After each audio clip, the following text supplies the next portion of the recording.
تا خلافت کی بنا دنیا میں ہو پھر استوار، لا کہیں سے ڈھونڈ کر اسلاف کا قلب و جگر، کل روئے ارضی پر اللہ کا دین غالب ہونا ہے۔ 400 سال کا ایک فکری خزانہ ہے، یہ قوم مسلسل حالت جنگ میں رہی ہے۔ کچھ بھی نہ ہو وہاں پر وہ ایک اسلامی حکومت قائم کر لیں، یہ پاکستان کے لیے پر اس کے اثرات لازمی پڑیں گے، لازمی پڑیں گے، لازمی پڑیں گے۔ وہ خزانہ میں بتا چکا ہوں، فکری خزانہ ہے، علمی خزانہ ہے، نظریاتی خزانہ ہے۔ اس زمین کے اوپر اللہ کا منصوبہ کیسے پورا ہوا؟ ان کا ایک غلط فیصلہ پورے خطے کو آگ و خون میں نہلا سکتا۔ رب اشرح لی صدری ویسر لی امری واحلل عقدۃ من لسانی یفقہوا قولی اللہم الہمنا رشدنا واعذنا من شرور انفسنا اللہم ارنا الحق حقا وارزقنا اتباعہ وارنا الباطل باطلا وارزقنا اجتنابہ اللہم وفقنا لما تحب وترضى آمین یا رب العالمین۔ حضرات محترم، ابھی جس موضوع پر اظہار خیال کرنا ہے، غلبہ اسلام کا دور ثانی۔ اس طرح کے موضوعات پر سوچتے ہوئے، گفتگو کرتے ہوئے یا ایسے موضوعات سے متعلق گفتگو سنتے ہوئے ہم اپنی محدودیت کا شکار رہتے ہیں۔ محدودیت اس اعتبار سے کہ ہم 60 سال یا 70 سال کی زندگی لے کے آئے ہوتے ہیں، جبکہ جس تناظر میں ہم بات کر رہے ہوتے ہیں وہ اس ہستی کا ترتیب دیا ہوتا ہے کہ ہماری گنتی کے حساب سے جو 1000 سال ہوتے ہیں اس کے ہاں 1 دن ہوتا ہے۔ یہ پیمانے کا فرق ہے۔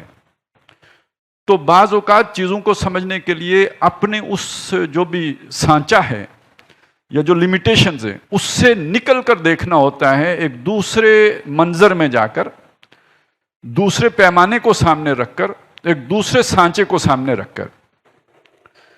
اس کے لیے میں نے قرآن مجید سے رہنمائی لینے کی کوشش کی ہے، جو آپ کے سامنے رکھوں گا کہ یہ مضمون اگر ہم صرف اپنی زندگی کے سانچے میں سامنے رکھ کر دیکھیں گے تو ہمیں سمجھ نہیں آئے گا، لیکن ایک طویل جو ایک سفر ہے اس کو اگر سامنے رکھیں گے تو بات سمجھنا بہت آسان ہو جائے گی۔ قرآن مجید سب سے پہلی بات ہمیں یہ سمجھاتا ہے کہ اللہ کا یہ ایک منصوبہ ہے، اور اللہ کا یہ منصوبہ حق کی خاطر ہے، باطل کے لیے نہیں ہے۔ یہ مضمون آپ نے قرآن مجید میں جا بجا دیکھا ہوگا کہ ما خلق السماوات والارض الا بالحق، کہ آسمان اور زمین اللہ نے نہیں بنائے مگر حق کے ساتھ بنائے ہیں۔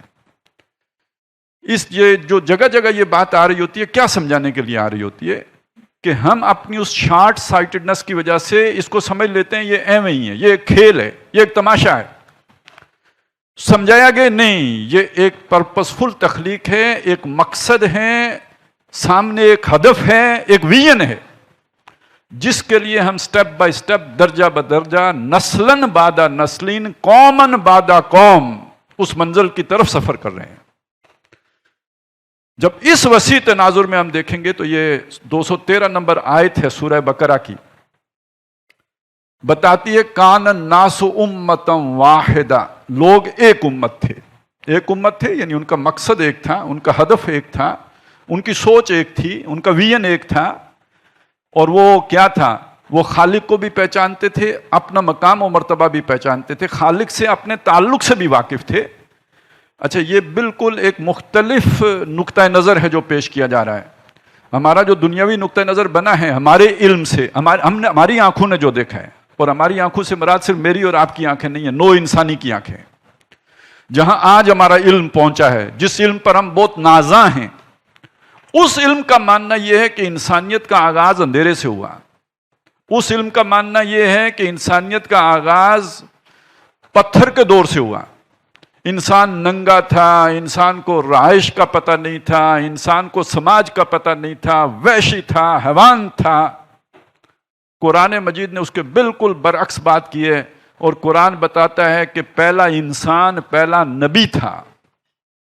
ان اللہ اصطفیٰ آدم و نوح وآل ابراہیم علی العالمین، تو وآل عمران علی العالمین، تو بے شک اللہ تعالیٰ نے حضرت آدم علیہ السلام کو چنا ہے، وہ پہلے نبی ہیں۔ یہاں سے آدمیت کا آغاز ہوا ہے، تو وہ روشنی میں ہوا، اندھیرے میں نہیں ہوا، اور اس میں مقصد زندگی واضح تھا، پہلے دن سے واضح ہے۔ کان الناس امۃ واحدہ، اس کے بعد قرآن کہتا ہے اختلاف ہوا. اختلاف کا سبب کیا تھا؟ اختلاف کا سبب یہ بنا ہے، دیکھیے اللہ نے دنیا بنائی، ایک انسان کو مقصد عطا کیا، مقصد کی طرف پیش قدمی کرنے کے لیے معلمین بھیجے، لیکن اس مقصد کو سرو کرنے کے لیے جو ضرورتیں تھیں، دنیا میں زندہ رہنا ہے، دنیا میں گھر بنا کے رہنا ہے، دنیا میں بچے ہونے چاہیے، تب تو نسل آگے بڑھے گی، یہ بھی اللہ کے منصوبے میں شامل ہے، سیکنڈ پریورٹی پہ ہے مگر شامل ہے. اگر یہ بھی روحانیت کے ساتھ جوڑ دیا گیا ہوتا تو جیسے آج ہمیں نماز پڑھنے میں کوفت ہوتی ہے، ایسے ہی کھانا کھانے میں کوفت ہوتی. جیسے ہمیں آج نماز پڑھنے میں یا روزہ رکھنے میں کوفت ہوتی ہے، ایسے تعلق زن و شو قائم کرنے میں کوفت ہوتی. یہ ٹیسٹ برڈز نہ رکھے ہوتے تو کھانا کھانا بھوسا کھانے کے مترادف ہوتا ہے. اور یہ اگر جنس کا کیڑا اللہ نے نہ رکھا ہوتا تو کون گھر گرستی کی زندگی بسر کرتا، بچے کون پالتا، اولاد کی محبت اللہ نے نہ دی ہوتی، اسی طرح مال کی محبت نہ دی ہوتی تو یہ محنت کیسے ہوتی، یہ آج جو دنیا ہمارے سامنے ہے یہ کیسے بنتی. لہذا اللہ تعالیٰ نے اس کے لیے انسان کے اندر پورا میکینزم دیا کہ یہ انسان خود اس کی طرف جائے. وَعَلَّمَ آدَمَ الْأَسْمَاءَ كُلَّهَا، یعنی یہ جو سائنٹیفک نالج ہے اس کا میکینزم انسان کے اندر رکھ دیا. نمبر 2، ان چیزوں کی محبت دل میں پیدا کر دی. زُيِّنَ لِلنَّاسِ حُبُّ الشَّهَوَاتِ مِنَ النِّسَاءِ وَالْبَنِينَ وَالْقَنَاطِيرِ الْمُقَنطَرَةِ مِنَ الذَّهَبِ وَالْفِضَّةِ وَالْخَيْلِ الْمُسَوَّمَةِ وَالْأَنْعَامِ وَالْحَرْثِ. میں اس میں زیادہ تفصیل میں نہیں جا رہا، صرف اشارہ کر دیا آپ کے سامنے. میں ایک اس کی جو یوں سمجھیے ایک محاورہ جو ہے ہمارا، اس کی روشنی میں بات واضح کر دیتا ہوں کہ ہم کہتے ہیں دنیا میں فساد ہوتا ہے 3 چیزوں کی وجہ سے، زن، زر اور زمین کی وجہ سے. ان تینوں کی محبت اللہ نے دل میں ڈال دی ہے. اس کو اس آیت میں بھی بیان کیا اور جگہوں پہ بھی بیان کیا. انما اموالکم واولادکم فتنہ المال والبنون زینت الحیات الدنیا انا جعلنا ما علی الارض زینت لہا. جو کچھ زمین کے اوپر ہے ہم نے اسے رونق بخشی ہے، یعنی اٹریکٹیو کر دیا ہے. اس کے لیے پیغمبر بھیجنے کی ضرورت نہیں ہے، اس کے لیے تمہیں اوپر سے مزید فورس کرنے کی ضرورت، یہ تم خود کرو گے، اپنی موٹیویشن سے کرو گے، اپنی ضرورت کے تحت کرو گے. اب آپ دیکھیے کہ 2 چیزیں ہمارے سامنے آ گئیں. ایک اللہ کی طرف سے ہدایت آ گئی، دوسرا ہمارے اندر جو اللہ نے موٹیویشن رکھ دی جن چیزوں کے لیے، ایک جذبہ وہ ہے. 2 جذبات علیحدہ علیحدہ ہیں. ایک جذبہ اس وقت تک تحریک نہیں پاتا جب تک کہ ہمارا اللہ سے تعلق نہ جڑ جائے، آخرت سے تعلق نہ جڑ جائے، قیامت کا شعور نہ ہو جائے، حشر کا میدان نگاہوں کے سامنے نہ آئے. تو وہ جو نور اللہ نے ہمارے اندر رکھا ہے اس کی طرف موٹیویشن پیدا نہیں ہوتی.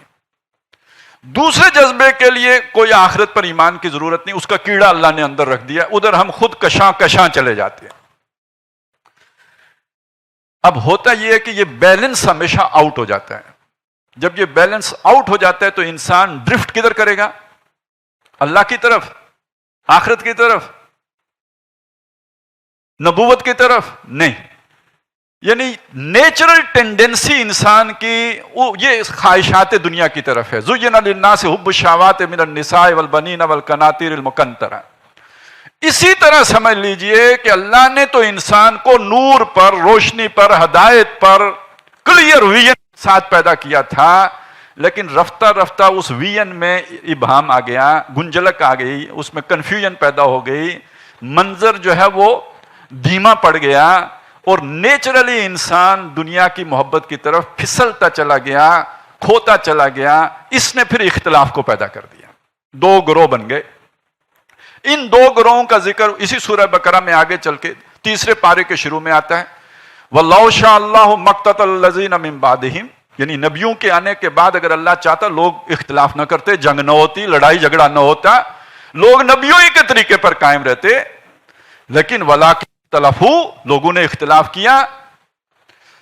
اور کب کیا؟ مِن بَعْدِ مَا جَاءَتْهُمُ الْبَيِّنَاتُ، اس کے بعد کیا کہ ان کے پاس روشن دلائل آ چکے ہوئے تھے، ہدایت ان پر عیاں تھی، لیکن یہ نفسانی خواہشات جو اللہ ہی نے رکھی ہیں اندر، ان میں پڑھ کر تو وہ اس ہدایت سے منہ موڑ بیٹھے. فَمِنْهُمْ مَنْ آمَنَ وَمِنْهُمْ مَنْ كَفَرَ.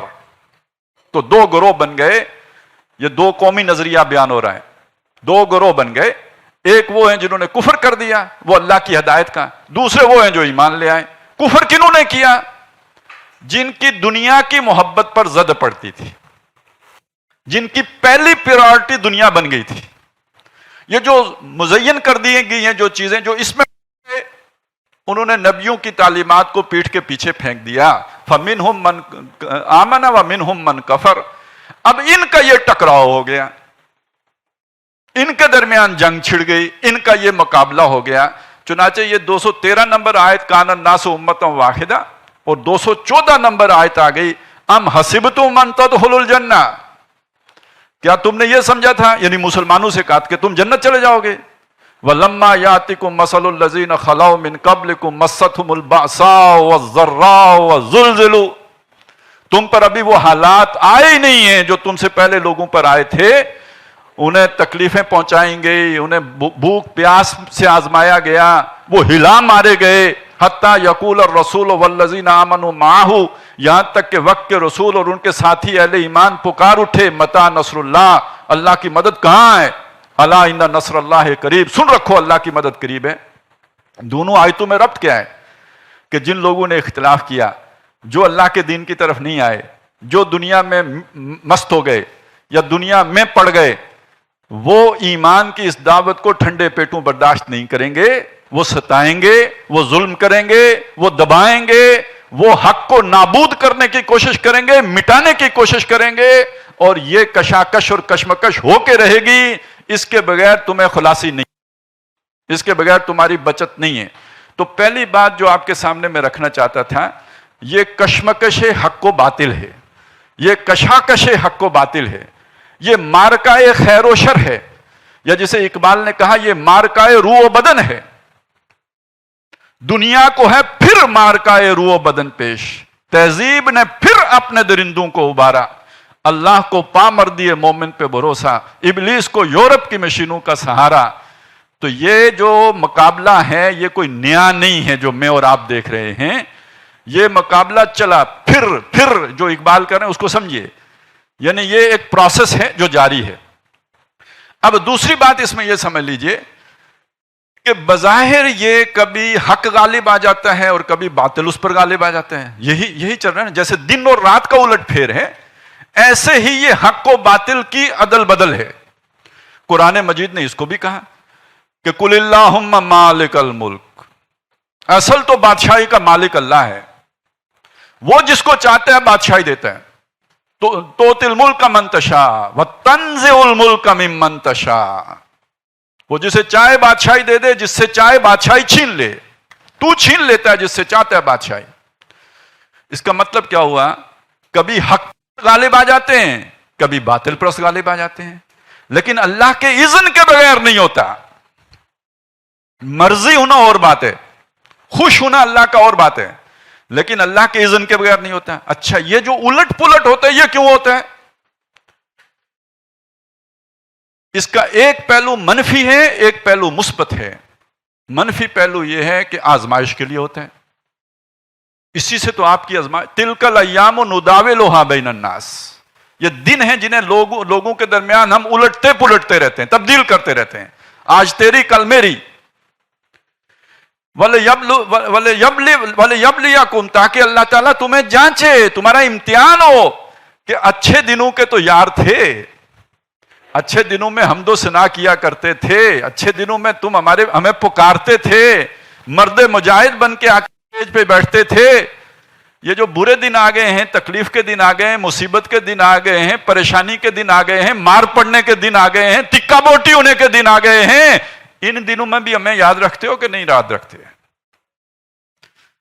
تو سچے دوست کی دوستی کن دنوں میں نکھرتی ہے؟ سوال تو یہ ہے۔ سچے دنوں کا دوست وہ ہوتا ہے جو برے دنوں کا بھی دوست ہو۔ تو یہ یاد رکھیے کہ جب الٹے دن آتے ہیں، جب اندھیرے کے دن آتے ہیں، جب پریشانی کے دن آتے ہیں، تو اہل ایمان کا ایمان نکھرتا ہے، اس میں بڑھوتری پیدا ہوتی ہے، اس میں اضافہ ہوتا ہے۔ وہ جب ایسی کیفیت دیکھتے ہیں، سورہ احزاب میں آپ دیکھیں گے کہ اس میں یہ ذکر آیا ہے کہ جب اس کیفیت کو انہوں نے دیکھا، جب گویا جان پہ بن گئی، فزادتہم ایمانا، اس کیفیت نے ان کے ایمان میں اضافہ کر دیا۔ تو ایک پہلو اس کا یہ ہے آزمائش کے لیے. اسے میں نے ایک خاص وجہ سے منفی کہا ہے، اگرچہ کہ یہ بھی مثبت ہے، لیکن میں ایک یعنی یہ کہ اللہ آزما رہا ہے تو ایک اس صورت میں آزما رہا ہے. لیکن جس معنی میں مثبت کہہ رہا ہوں اسے سمجھیے، جسے آپ ترقی کہتے ہیں، جسے آپ پیش قدمی کہتے ہیں، جسے آپ آگے بڑھنا کہتے ہیں، جسے آپ کہتے ہیں تمدن کا ارتقاء، یہ نہیں ہوتا جب تک کہ یہ تھیسس اینٹی تھیسس کا آپس میں ٹکراؤ نہ ہو. حق ایک لیول پہ آیا، باطل نے آگے بڑھ کے حق کو دبوچا، اب حق اس سے اوپر اٹھ کے باطل کو دبوچے گا. تو یہ یوں آپ تھیسس اینٹی تھیسس میں آگے بڑھتے بڑھتے بڑھتے اوپر اٹھ رہے ہوتے ہیں. کبھی یہ حق و باطل کا مقابلہ حابیل اور قابیل کے درمیان تھا، آج یہ حق و باطل کا مقابلہ دو تہذیبوں کی سطح پر آ کے آمنے سامنے ہو گیا ہے. بڑا ہے یا گھٹا ہے؟ اس کا بیس وسیع ہوا ہے یا سکڑا ہے؟ تو یہ بڑھتا اسی طرح سے ہے، کبھی حق غالب کبھی باطل غالب. تو یہ بھی اللہ کے ایک بڑے منصوبے کا حصہ ہوتا ہے تاکہ انسان سیکھتا چلا جائے. اس لیے کہ باطل کے بھی تو کئی پرت ہیں، اس کی بھی کئی شیڈوز ہیں، کئی طے ہیں. جب تک وہ ساری آشکارا نہیں ہوں گی، آپ کے حق کا کل غلبہ جو ہے اس وقت تک ممکن نہیں ہے. تو اس اعتبار سے یہ سمجھ لیجئے کہ یہ بھی اللہ تعالیٰ کی ایک بڑی حکمت کا نتیجہ ہوتا ہے کہ کبھی حق غالب اور کبھی باطل غالب. حاصل کیا ہے اس ساری بات کا کہ ہو سکتا ہے کہ کسی انسان کی پوری زندگی اس دور میں گزر جائے جب باطل غالب ہے، اور ہو سکتا ہے کسی انسان کی پوری زندگی اس دور میں گزر جائے جب حق غالب ہے. ہم جب ایک ہی اینک لگا کے دونوں ادوار کی شخصیات کا تعین کرنے یا فیصلہ کرنے بیٹھتے ہیں تو ہم بہت ٹھوکر کھا جاتے ہیں. یہ زمین اور آسمان کا فرق ہوتا ہے. ایک آدمی رات اندھیرے میں عمل کر رہا ہے، دوسرا دن کی روشنی میں عمل کر رہا ہے، تو دونوں کے لیے معیار مختلف ہونا چاہیے. ایک باطل کے غلبے کے دور میں اور حق کی مغلوبیت کے دور میں عمل کر رہا ہے، اور دوسرا حق کے غلبے کے دور میں اور باطل کی مغلوبیت کے دور میں عمل کر رہا ہے. اس کو نبی صلی اللہ علیہ وسلم نے تو بیان کیا، لیکن ہمارا ذہن ادھر نہیں جاتا، اس کو بھی سمجھ لیں. اور وہ بات حضور نے فرمائی، یہ دور جو میرا دور ہے اچھا دور ہے، اس میں اگر تم دین پر عمل کرنے میں 10% بھی کمی کرو گے تو پکڑے جاؤ گے. اور میرے بعد ایک دور آئے گا جس میں دین پر عمل کرنا بہت مشکل ہوگا. اگر آپ 10% بھی عمل کر لو گے تو کامیاب ہو جاؤ گے. بخاری شریف کی حدیث کا مفہوم آپ کے سامنے میں نے رکھا ہے. معیار بدل گیا یا نہیں بدل گیا؟ گویا حضور نے اشارہ کر دیا کہ آگے آنے والا دور مشکل ہے، باطل کے غلبے کا دور ہوگا، دین پر عمل مشکل ہو جائے گا. اچھا، اس میں کوئی بندہ اس غلط فہمی میں نہ پڑ جائے. اندیشہ ہے کہ کوئی یہ معنی لے لے کہ 10% کا مطلب یہ ہے کہ 2 دنوں میں ایک نماز پڑھ لے تو کامیاب ہو جائے گا، یا یہ کہہ لے کہ پورے سال میں 30 روزے رکھنے کی ضرورت نہیں ہے، 3 روزے رکھ لے تو یہ مطلب گننے والی چیزیں پوری کرنی پڑیں گی. یہاں مطلب ہے کمٹمنٹ کا، اللہ سے تعلق کا، وفاداری کا، دین کے لیے وقت نکالنے کا، اللہ سے محبت کا، آزمائشوں کا. یہ اس اعتبار سے بات ہو رہی ہے. خیر، اب چلیے یہ دو جو بات ہمارے سامنے آ گئی کہ کبھی حق غالب ہوتا ہے کبھی باطل غالب ہوتا ہے، اور یہ اللہ کی حکمت کے تحت ہوتا ہے. دوسری بات یہ کہ حق و باطل کے غلبے کے دور میں ہمارے پیمانے مختلف ہونے چاہیے. ہمیں دیکھنا چاہیے کہ کس دور میں عمل ہو رہا ہے. اسی میں تیسری بات جو سمجھنے کی ہے، جب ہم تجزیہ کرنے بیٹھتے ہیں تو اگر کسی شخص کی زندگی میں سارا عرصہ باطل کے غلبے کا گزرا ہے تو اس کا ذہن کا سانچہ ہی وہی بن جاتا ہے جو باطل کے دور کے اصول ہیں. اب رات کے اصول تو ہو رہے ہیں، دن کے اصول ہو رہے ہیں. رات کو آپ کو ٹارچ چاہیے، دن کو تو ٹارچ نہیں چاہیے دیکھنے کے لیے.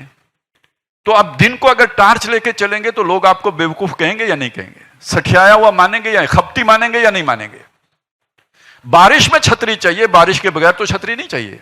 اسی طرح سمجھ لیجئے کہ جب دل بدل رہے ہوتے ہیں تو ہم اپنی اس لمیٹیشن کی وجہ سے جو ہماری ہے، عمر کی محدودیت، اس کی وجہ سے ہم اچھے دنوں کو بھی ناپ رہے ہوتے ہیں ان دنوں کے جو ہمارے برے گزرے ہوتے ہیں. یہ بات میں اس لیے آپ کے سامنے عرض کر رہا ہوں. یہ بعد میں اس کو میں ذرا تھوڑا جوڑوں گا، لیکن ابھی یہاں پہ اس بات کو سمجھ لیجئے کہ جب ایک دور بدلتا ہے، حق کا دور باطل کے دور سے بدلتا ہے، باطل کا غلبہ ہوتا ہے تو بہت سے لوگ حق کے دور کے پیمانے لے کے تو فیصلے کر رہے ہوتے ہیں باطل کے دور کے. اسی طرح جب دور بدلتا ہے باطل کا حق کے ساتھ تو اب بھی لوگ تجزیہ کر رہے ہوتے ہیں اس دور کو سامنے رکھ کر جو کا گزرا ہوتا ہے. اب یہاں میں جو بات کہنا چاہتا ہوں اس کو سمجھ لیجئے کہ اگر ہم یہ سمجھتے ہیں کہ دور بدل رہا ہے, حق کا دور ختم ہو رہا ہے, باطل کا ختم ہو رہا ہے اور حق کا غالب ہو رہا ہے, تو ذرا اپنے پیمانے تبدیل کیجئے. اب ان پیمانوں کے ساتھ نہ ناپیے کہ جب اللہ تعالیٰ کا فیصلہ یہ تھا کہ ابھی باطل ہی غالب رہے گا, تو جب اللہ کا فیصلہ یہ ہے تو 1857 کی تحریک بھی ناکام ہوگی. جب اللہ کا فیصلہ یہ ہے کہ باطل ہی غالب رہے گا تو 1831 کی تحریک شہیدین بھی ناکام ہوگی. جب اللہ کا فیصلہ یہی ہے کہ ابھی باطل ہی غالب رہے گا, آپ جو محنت کوشش کریں گے کامیابی سے ہمکنار نہیں ہوگی. آخرت میں آپ کامیاب ہو جائیں گے, دنیا میں آپ کو کامیابی نہیں ملے گی. اس کے برعکس جب آپ کا دور وہ آ گیا ہے کہ جب اللہ نے دن بدلنے ہیں, حق کو غالب کرنا ہے, تو آپ کی تھوڑی سی کوشش, جسے ہم کہتے ہیں نا مٹی کو ہاتھ لگاؤ تو سونا بن جائے, وہ آپ کو غلط ہے. میں اس میں آپ کو ایکسٹریم کی مثال دے دیتا ہوں. محمد الرسول اللہ صلی اللہ علیہ وسلم جیسی شخصیت, جب ابھی دن وہ نہیں آئے تھے, آپ طائف جاتے ہیں کیا ہوتا ہے؟ جب دن بدل جاتے ہیں آپ کو کہیں جانے کی ضرورت نہیں ہے, مدینے والے چل کے آپ کے پاس آ جاتے ہیں. میرا خیال ہے کامل مثال ہے, بات سمجھ میں آ جانی چاہیے. اس کے لیے اور مزید مجھے کوئی تفصیلات میں جانے کی ضرورت نہیں ہے, ایک بہت بڑی بات آپ کے سامنے آ گئی ہے. یہ دنوں کے بدلنے سے اتنا بڑا فرق پڑ جاتا ہے. وہ ہمارے یہاں محاورہ ہے کہ مٹی کو ہاتھ لگاؤں سونا ہو جائے, یہ اچھے دنوں کی بات ہے. جب برے دن آتے ہیں سونے کو ہاتھ لگاؤں مٹی ہو جائے. تو یہ تو فیصلہ اوپر سے ہوتا ہے کہ کون سے دن آنے والے. اب اس ساری چیز کو سامنے رکھے آئیں, ہم واپس آتے ہیں جہاں سے ہم نے بات شروع کی تھی. کان الناس امۃ واحدہ, اور یہ نبی آئے جنہوں نے آ کے بات لوگوں تک پہنچائی. ان نبیوں کے سلسلے کے آخری ہیں جناب محمد الرسول اللہ صلی اللہ علیہ وسلم, اور آپ پر آ کے وہ قصر نبوت مکمل ہو گیا. وہ آخری اینٹ اس میں چن دی گئی, اس کی خوبصورتی مکمل ہو گئی, اس کے اور وہ ہدایت کامل ہو گئی جو اللہ تعالیٰ انسانوں کو دینی تھی. انسان رفتہ رفتہ وہاں پہ پہنچ گئے. اب اللہ نے الہدا عطا کر دی. اس سے پہلے تورات ہے تو فیہ ہدم و نور, فیہا ہدم و نور. انجیل ہے تو فیہ ہدم و نور. لیکن اب قرآن ہے تو یہ ہدا ہے, وَبَيِّنَاتٍ مِّنَ الْهُدَىٰ ہے, والفرقان ہے. تو یہ اللہ تعالیٰ نے کامل ہدایت محمد رسول اللہ کو دے دی. دوسری بات یہ سمجھ لیجئے کہ حضور کی بعثت, یہ بہت اہم بات ہے. اللہ تعالیٰ نبی بھیجتے رہے ہیں تو ایک ایریا کے لیے بھیجتے رہے ہیں. مثلاً 1.25 لاکھ کے لگ بھگ 1,24,000 کے قریب اگر نبی آئے ہیں, ان میں سے کوئی بھی سوائے محمد رسول اللہ کے صلی اللہ علیہ وسلم ساری دنیا کے نبی بن کے نہیں آیا ہے, ساری نو انسانی کے لیے نبی بن کے نہیں آیا ہے. وہ اپنے اپنے خاندانوں کے لیے, اپنی اپنی قوموں کے لیے بن کے آتے رہے ہیں, ساری دنیا کے لیے نہیں. یہاں تک کہ حضرت مسیح علیہ السلام, جن کے ماننے والوں نے انہیں عالمی رسول بنا دیا ہے, وہ پوری دنیا میں تبلیغ پھرتے ہیں, مشنریز. قرآن کہتا ہے رسولاً الی بنی اسرائیل, وہ رسول تھے بنی اسرائیل کی طرف, پیغامبر تھے بنی اسرائیل کی طرف. یہ ان کو خام خواہ انہوں نے ان کو وصیت دی ہے, یہ ان کی شان نہیں ہے, ان کی شان صرف بنی اسرائیل کے لیے تھی. اس چیز کو یوں سمجھ لیجئے, یہ کتنی بڑی جسارت ہے کہ اگر آپ کوئی ڈی سی مقرر کرتے ہیں کسی ضلع کا, اور وہ دوسرے ضلع میں جا کے تو کام کر دے, تو یہ تو کرنے والی بات. یہ نبوت کی اپوائنٹمنٹ مامور کون ہے؟ اللہ مامور کرتے ہیں. یہ اللہ کی سفارت ہے. اللہ کی یہ سفارت اگر کسی ایک خاص علاقے کے لیے ہے تو وہ نبی, وہ رسول اس علاقے کو اللہ کی مرضی کے بغیر چھوڑ بھی نہیں سکتا. یونس علیہ السلام نے چھوڑا تھا نا, مچھلی کے پیٹ میں گئے تھے. تو یہ بہت بڑی جسارت ہے جو عیسائیوں نے کی ہے کہ حضرت مسیح علیہ السلام کو اللہ کا عالمی رسول بنا دیا. عالمی رسالت کا تاج صرف جناب محمد رسول اللہ صلی اللہ علیہ وسلم کے سر پہ رکھا گیا ہے, اور کسی کو اللہ نے عالمی رسول نہیں بنایا. پہلی بات تو یہ ہو گئی، وما ارسلناک الا کافۃ للناس بشیرا ونذیرا، اور وما ارسلناک الا رحمۃ للعالمین۔ اس کو ماننے کا ایک نتیجہ نکلنا چاہیے۔ ہم اس کو ایک معنی میں تو ہم خوش ہوتے ہیں کہ ہمارے نبی عالم، لیکن اس کا کوئی تقاضا بھی ہے۔ تقاضا یہ ہے کہ یہ ساری انسانیت جو ہے نا، جن سے ہماری دشمنی ہے، جو ہمارے دشمن ہیں، ہمارے رسول کی امت میں شامل ہیں، یہ بھی ان تک ان کا پیغام پہنچانا ہماری ذمہ داری میں شامل ہے۔ کنتم خیر امۃ اخرجت للناس تأمرون بالمعروف وتنہون عن المنکر وتؤمنون باللہ۔ تو ان کے جیسے ایک دائی کی ایک مدعو کے ساتھ جو تعلق ہوتا ہے، جو ہمدردی ہونی چاہیے اسے، اس کو ایمان کی طرف بلانے کا جو جذبہ ہونا چاہیے، یہ مسلمانوں کا جذبہ ہونا چاہیے۔ اس تعلق کو اگر سامنے رکھیں یا بات کو سامنے رکھیں کہ محمد الرسول اللہ صلی اللہ علیہ وسلم کا یہ مشن ہمارے کاندھوں پہ آ گیا ہے اور اس کو ان تک ان کی بات کو پہنچانا ہماری ذمہ داری ہے، تب تو ہمارا حضور سے تعلق بنے گا۔ جب ہم ان کا پیغام ان لوگوں تک پہنچائیں گے تو بالکل ذہن ہی بدل جائے گا، سوچ ہی بدل جائے گی، اپروچ ہی بدل جائے گی، بہت بڑا فرق ہے جو واقع ہو جائے گا۔ بہرحال یہ ایک علیحدہ موضوع ہے، اس پر علیحدہ سے گفتگو ہو سکتی ہے، میں صرف اس وقت اس کی طرف اشارہ جو بات میں عرض کرنا چاہ رہا تھا کہ آپ صلی اللہ علیہ وسلم کی بعثت نمبر 1 عالمی ہے، نمبر 2 تا صبح قیامت ہے۔ اس کا مطلب کیا ہے؟ یعنی حضور کا یہ مشن صبح قیامت تک جاری رہنے کا مطلب کیا ہے؟ کہ یہ ابھی عالمی ہوا نہیں ہے، یہ صبح قیامت سے پہلے پہلے عالمی بنے گا۔ اس کی خبریں ہیں جو حدیث میں دی گئی ہیں کہ دنیا میں پوری زمین کے اوپر اللہ کا دین غالب ہوگا۔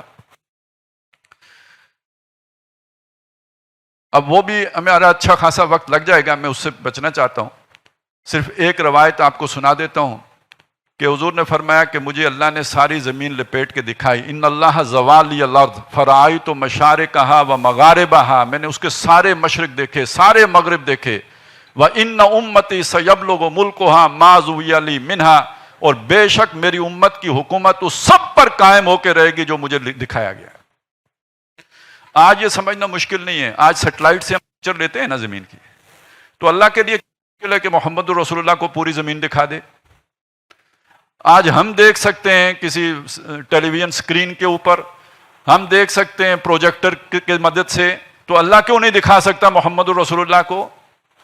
اور اس کا تعلق بھی ہے کہ جس ایریا کے لیے اپوائنٹ کیے گئے اس کا نقشہ دکھائے، یہ آپ کا جو ہے یہ پلیس آف ڈیوٹی یہ ہے، تو دکھا دیا اللہ نے، اور ساتھ بتا دیا کہ یہ صرف پہنچانے کی بات نہیں ہے، صرف بتانے کی بات نہیں ہے، اتھارٹی بھی حاصل ہوگی، غلبہ بھی ہوگا، حکومت بھی ملے گی، بادشاہی ملے گی اس کی۔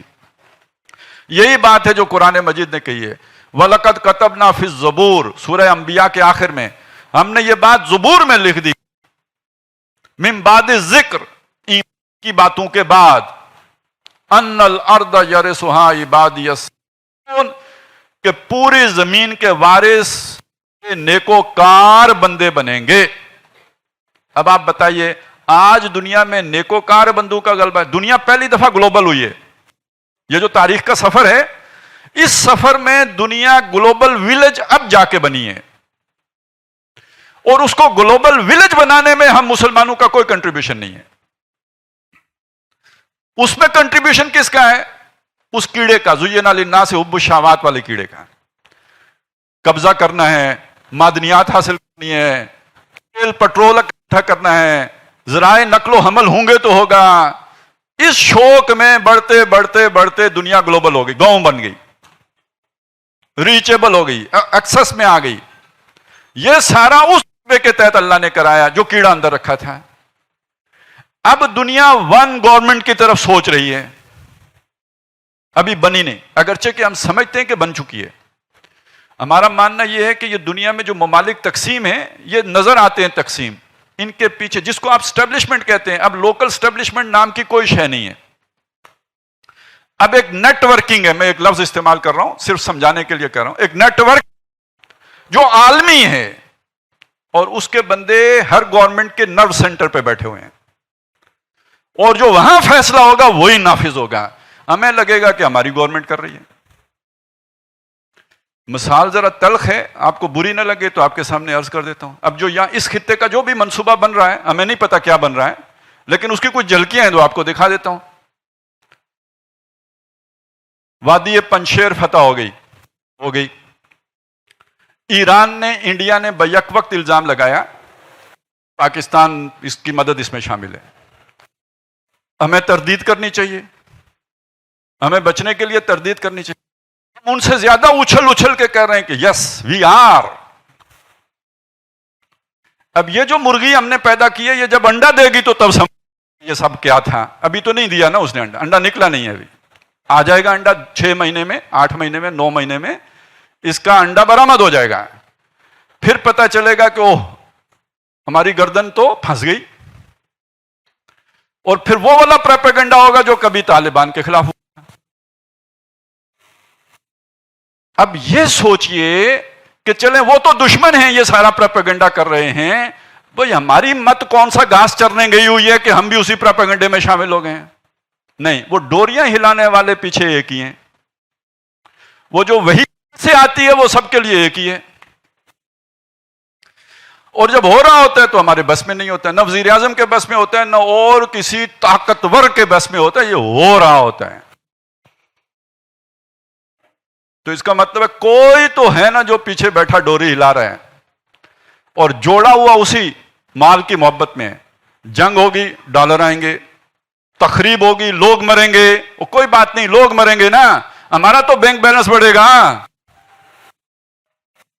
آپ کوئی سوچئے یہ جو کتنے ٹریلین ڈالر کی بات ہو رہی ہے کہ افغانستان میں لگ گئے، یہ سچ مچ لگے ہیں افغانستان میں؟ اور نہ بابا، یہ افغانستان میں آئے بھی نہیں ہیں. یہ وہیں اس اکاؤنٹ سے اس منتقل ہو گئے ہیں، کاغذوں میں افغانستان چلے گئے ہیں، حقیقت میں اتھے ہی رہنے.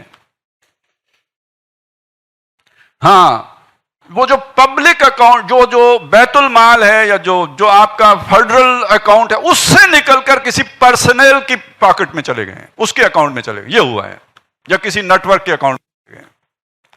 یہ گیم ہے جو ہو رہی ہے. سمجھانا میں یہ چاہ رہا تھا کہ دنیا گلوبل ہو گئی ہے. ایک world government, hidden world government بھی وجود میں آ چکی ہے. اگرچہ کہ اس وقت ظاہر میں بہت سی ممالک ہیں، ان کی اقوام متحدہ بھی ہے. اب یہ دنیا مسلمانوں کے ہاتھ میں تو نہیں ہے. مجھے بڑے پیارا شعر یاد آ گیا اقبال کا. آج سے نہیں ہے تو اقبال نے شکوے میں یہ بات کہی ہے: ہم رخصت ہوئے اوروں نے سنبھالی دنیا، پھر نہ کہنا کہ ہوئی توحید سے خالی دنیا. تو آج کی دنیا نبوت کے راستے پر نہیں ہے، توحید کے راستے پر نہیں ہے، حق کے راستے پر نہیں ہے، بلکہ باطل کے راستے پر ہے. اور بلکہ یہ کہہ لیجئے کہ شیطان کے ایجنٹوں کے ہاتھوں میں کھلونا بنی ہوئی ہے. نو انسانی تڑپ رہی ہے، سسک رہی ہے. صرف عافیہ صدیقی کا مسئلہ نہیں ہے، اور کسی نور مقدم کا مسئلہ نہیں ہے، کسی زینب کا مسئلہ نہیں ہے. پوری نو انسانی زینب ہے اور پوری نو انسانی نور مقدم ہے. اس طرح مٹھی میں شیطان کے ایجنٹوں نے جکڑی ہوئی ہے اور وہ کھیل، اور ان کا کھیل کامیابی سے چلتا، اور یہ 400 سال کا کھیل ہے. اب ہمارے بڑوں کے ذہن اس پر پک چکے ہیں کہ یہ کھیل جاری رہے گا. ما لکم من زوال، تمہیں زوال نہیں آئے گا. شیطان کا یہ راستہ چلتا رہے گا. لیکن اب نظر یہ آ رہا ہے کہ اللہ کا کوئی اور گریٹر پلان شروع ہو چکا ہے. اس کے لیے جو بات میں عرض کرنا چاہ رہا تھا وہ یہ ہے کہ محمد الرسول اللہ صلی اللہ علیہ وسلم کے دور میں جو غلبہ ہوا تھا اسلام کا، یہ ہم نے لکھا نا غلبہ ثانی، تو غلبہ اول کب ہوا؟ محمد الرسول اللہ کے ہاتھوں ہوا. یہ غلبہ جزیرۃ العرب کی حد تک ہوا تھا. حضور کے اپنے دور میں جہاں الحق و زہق الباطل، پوری دنیا میں تو نہیں ہوا، جزیرۃ العرب میں ہوا. صحابہ نے اس کو وسعت دی، چلیں ایران تک ہو گیا، مصر تک ہو گیا، افریقہ تک چلا گیا. اس سے آگے تو نہیں بڑی بات، بلکہ ریورسل شروع ہو گیا. مسلمان اگر آگے بڑھ، اسلام جو ہے خود مسلمانوں کے ہاتھوں دبتا چلا گیا. اور یہاں تک کہ ایک وقت آیا کہ مسلمان بھی مغلوب ہو گئے. اسلام تو مسلمانوں نے خود ہی مغلوب کر دیا تھا. یہ ایک علیحدہ تاریخ ہے. حضرت حسین رضی اللہ تعالیٰ عنہ کیوں اٹھے تھے, یہ ملوکیت کیوں آئی؟ ملوکیت خود ایک امپیریلزم تھا. نیچے شریعت تھی ٹھیک ہے, لیکن یہ کہ اوپر ہائر لیول پہ ان کا اپنا ایک نظام تھا جس کا شریعت سے, قرآن سے, ہدایت سے کوئی تعلق نہیں. اور اگر اس دور میں جنگیں بھی ہوئی ہیں تو جیسے امریکہ جنگیں کرتا ہے, مال و دولت کے لیے کرتا ہے, حوث ملک گیری کے لیے کرتا ہے, کشور کشائی کے لیے کرتا ہے, اسی جذبے کے تحت مسلمانوں نے بھی کی. ان کا الزام بھی آتا ہے. تو صحابہ کرام کی جنگیں, اور معافی چاہتا ہوں, اور محمود غزنوی کی جنگوں میں زمین آسمان کا فرق ہے. لیکن اس تلخ حقیقت کو سمجھ لیجئے, اس کا امپیکٹ گیا ہے, اس کا نتیجہ نکلا ہے. اس کے نتیجے میں اسلام کے چہرے پر دھبے پڑے ہیں. اس کے نتیجے میں اسلام کا حسن گہنایا ہے. آج جہاں پر ہم کھڑے ہیں, یہاں کھڑے ہو کے یہ ماننا پڑے گا کہ حضرت عمر نے اگر ملک فتح کیے ہیں تو مقصد کوئی اور ہے, اور بعد بادشاہوں کے دور میں اگر ملک فتح ہوئے ہیں تو مقصد وہ ہے جو آج امریکہ کا ہے. صرف یہ ہے کہ اس میں جو کیفیت کا فرق ہو سکتا ہے, کمیت کا, بلکہ کمیت کا فرق ہو سکتا ہے, کیفیت تو وہی ہے. نتیجہ یہ نکلا کہ مسلمانوں کے ہاتھوں سے اقتدار چھینا اور ان اقوام کے ہاتھوں میں چلا گیا جن کے پاس نبوت کا نور نہیں پہنچا تھا. اور پھر انہوں نے اسی حب دنیا کے جذبے کے تحت اپنی دنیا بنائی ہے. اور یہ دنیا ہے جس میں ہم جی رہے ہیں. اس میں ہم مسلمانوں کے لیے کوئی جگہ نہیں تھی. نماز روزے کی حد تک جگہ تھی, لیکن یہ کہ ایک دین کی حیثیت سے نہ اسلام کی جگہ تھی نہ مسلمان کی جگہ تھی. اب ہوا یہ ہے کہ جو واقعات کا سلسلہ ہے کہ بڑی طاقتوں کی آپس کی ٹکراؤ میں پراکسی کے طور پر مسلمانوں کو استعمال کیا گیا. یہ کولڈ وار کا دور ہے. اور یہ گیم جب افغانستان پہنچی ہے تو مجاہدین کو روس کے مقابلے میں منظم کرنے والا امریکہ, یہ بات ماننے میں کوئی دو آرا نہیں ہے. پھر ایک وقت آیا مسلمانوں سے امریکہ کی کوئی ہمدردی نہیں تھی, کوئی محبت نہیں تھی. جب روس کو شکست ہو گئی تو وہ اپنا بوریا بسترا اٹھا کے چلا گیا, اور چونکہ اسے خطرہ تھا کہ یہ ایک طاقت بن گئی ہے تو اس نے کوشش کی کہ یہ آپس میں لڑ کر ختم ہو جائیں. اس شر کے اندر سے اللہ نے ایک خیر برآمد کر دیا کہ وہ ایک طاقت اٹھی ہے. اس نے اٹھ کر پورے افغانستان, نہیں تو چلیں 70-75% افغانستان کے اوپر قبضہ کر لیا. 1996 کی بات کر رہا ہوں. امریکہ کو اس سے بھی کوئی غرض نہیں تھی.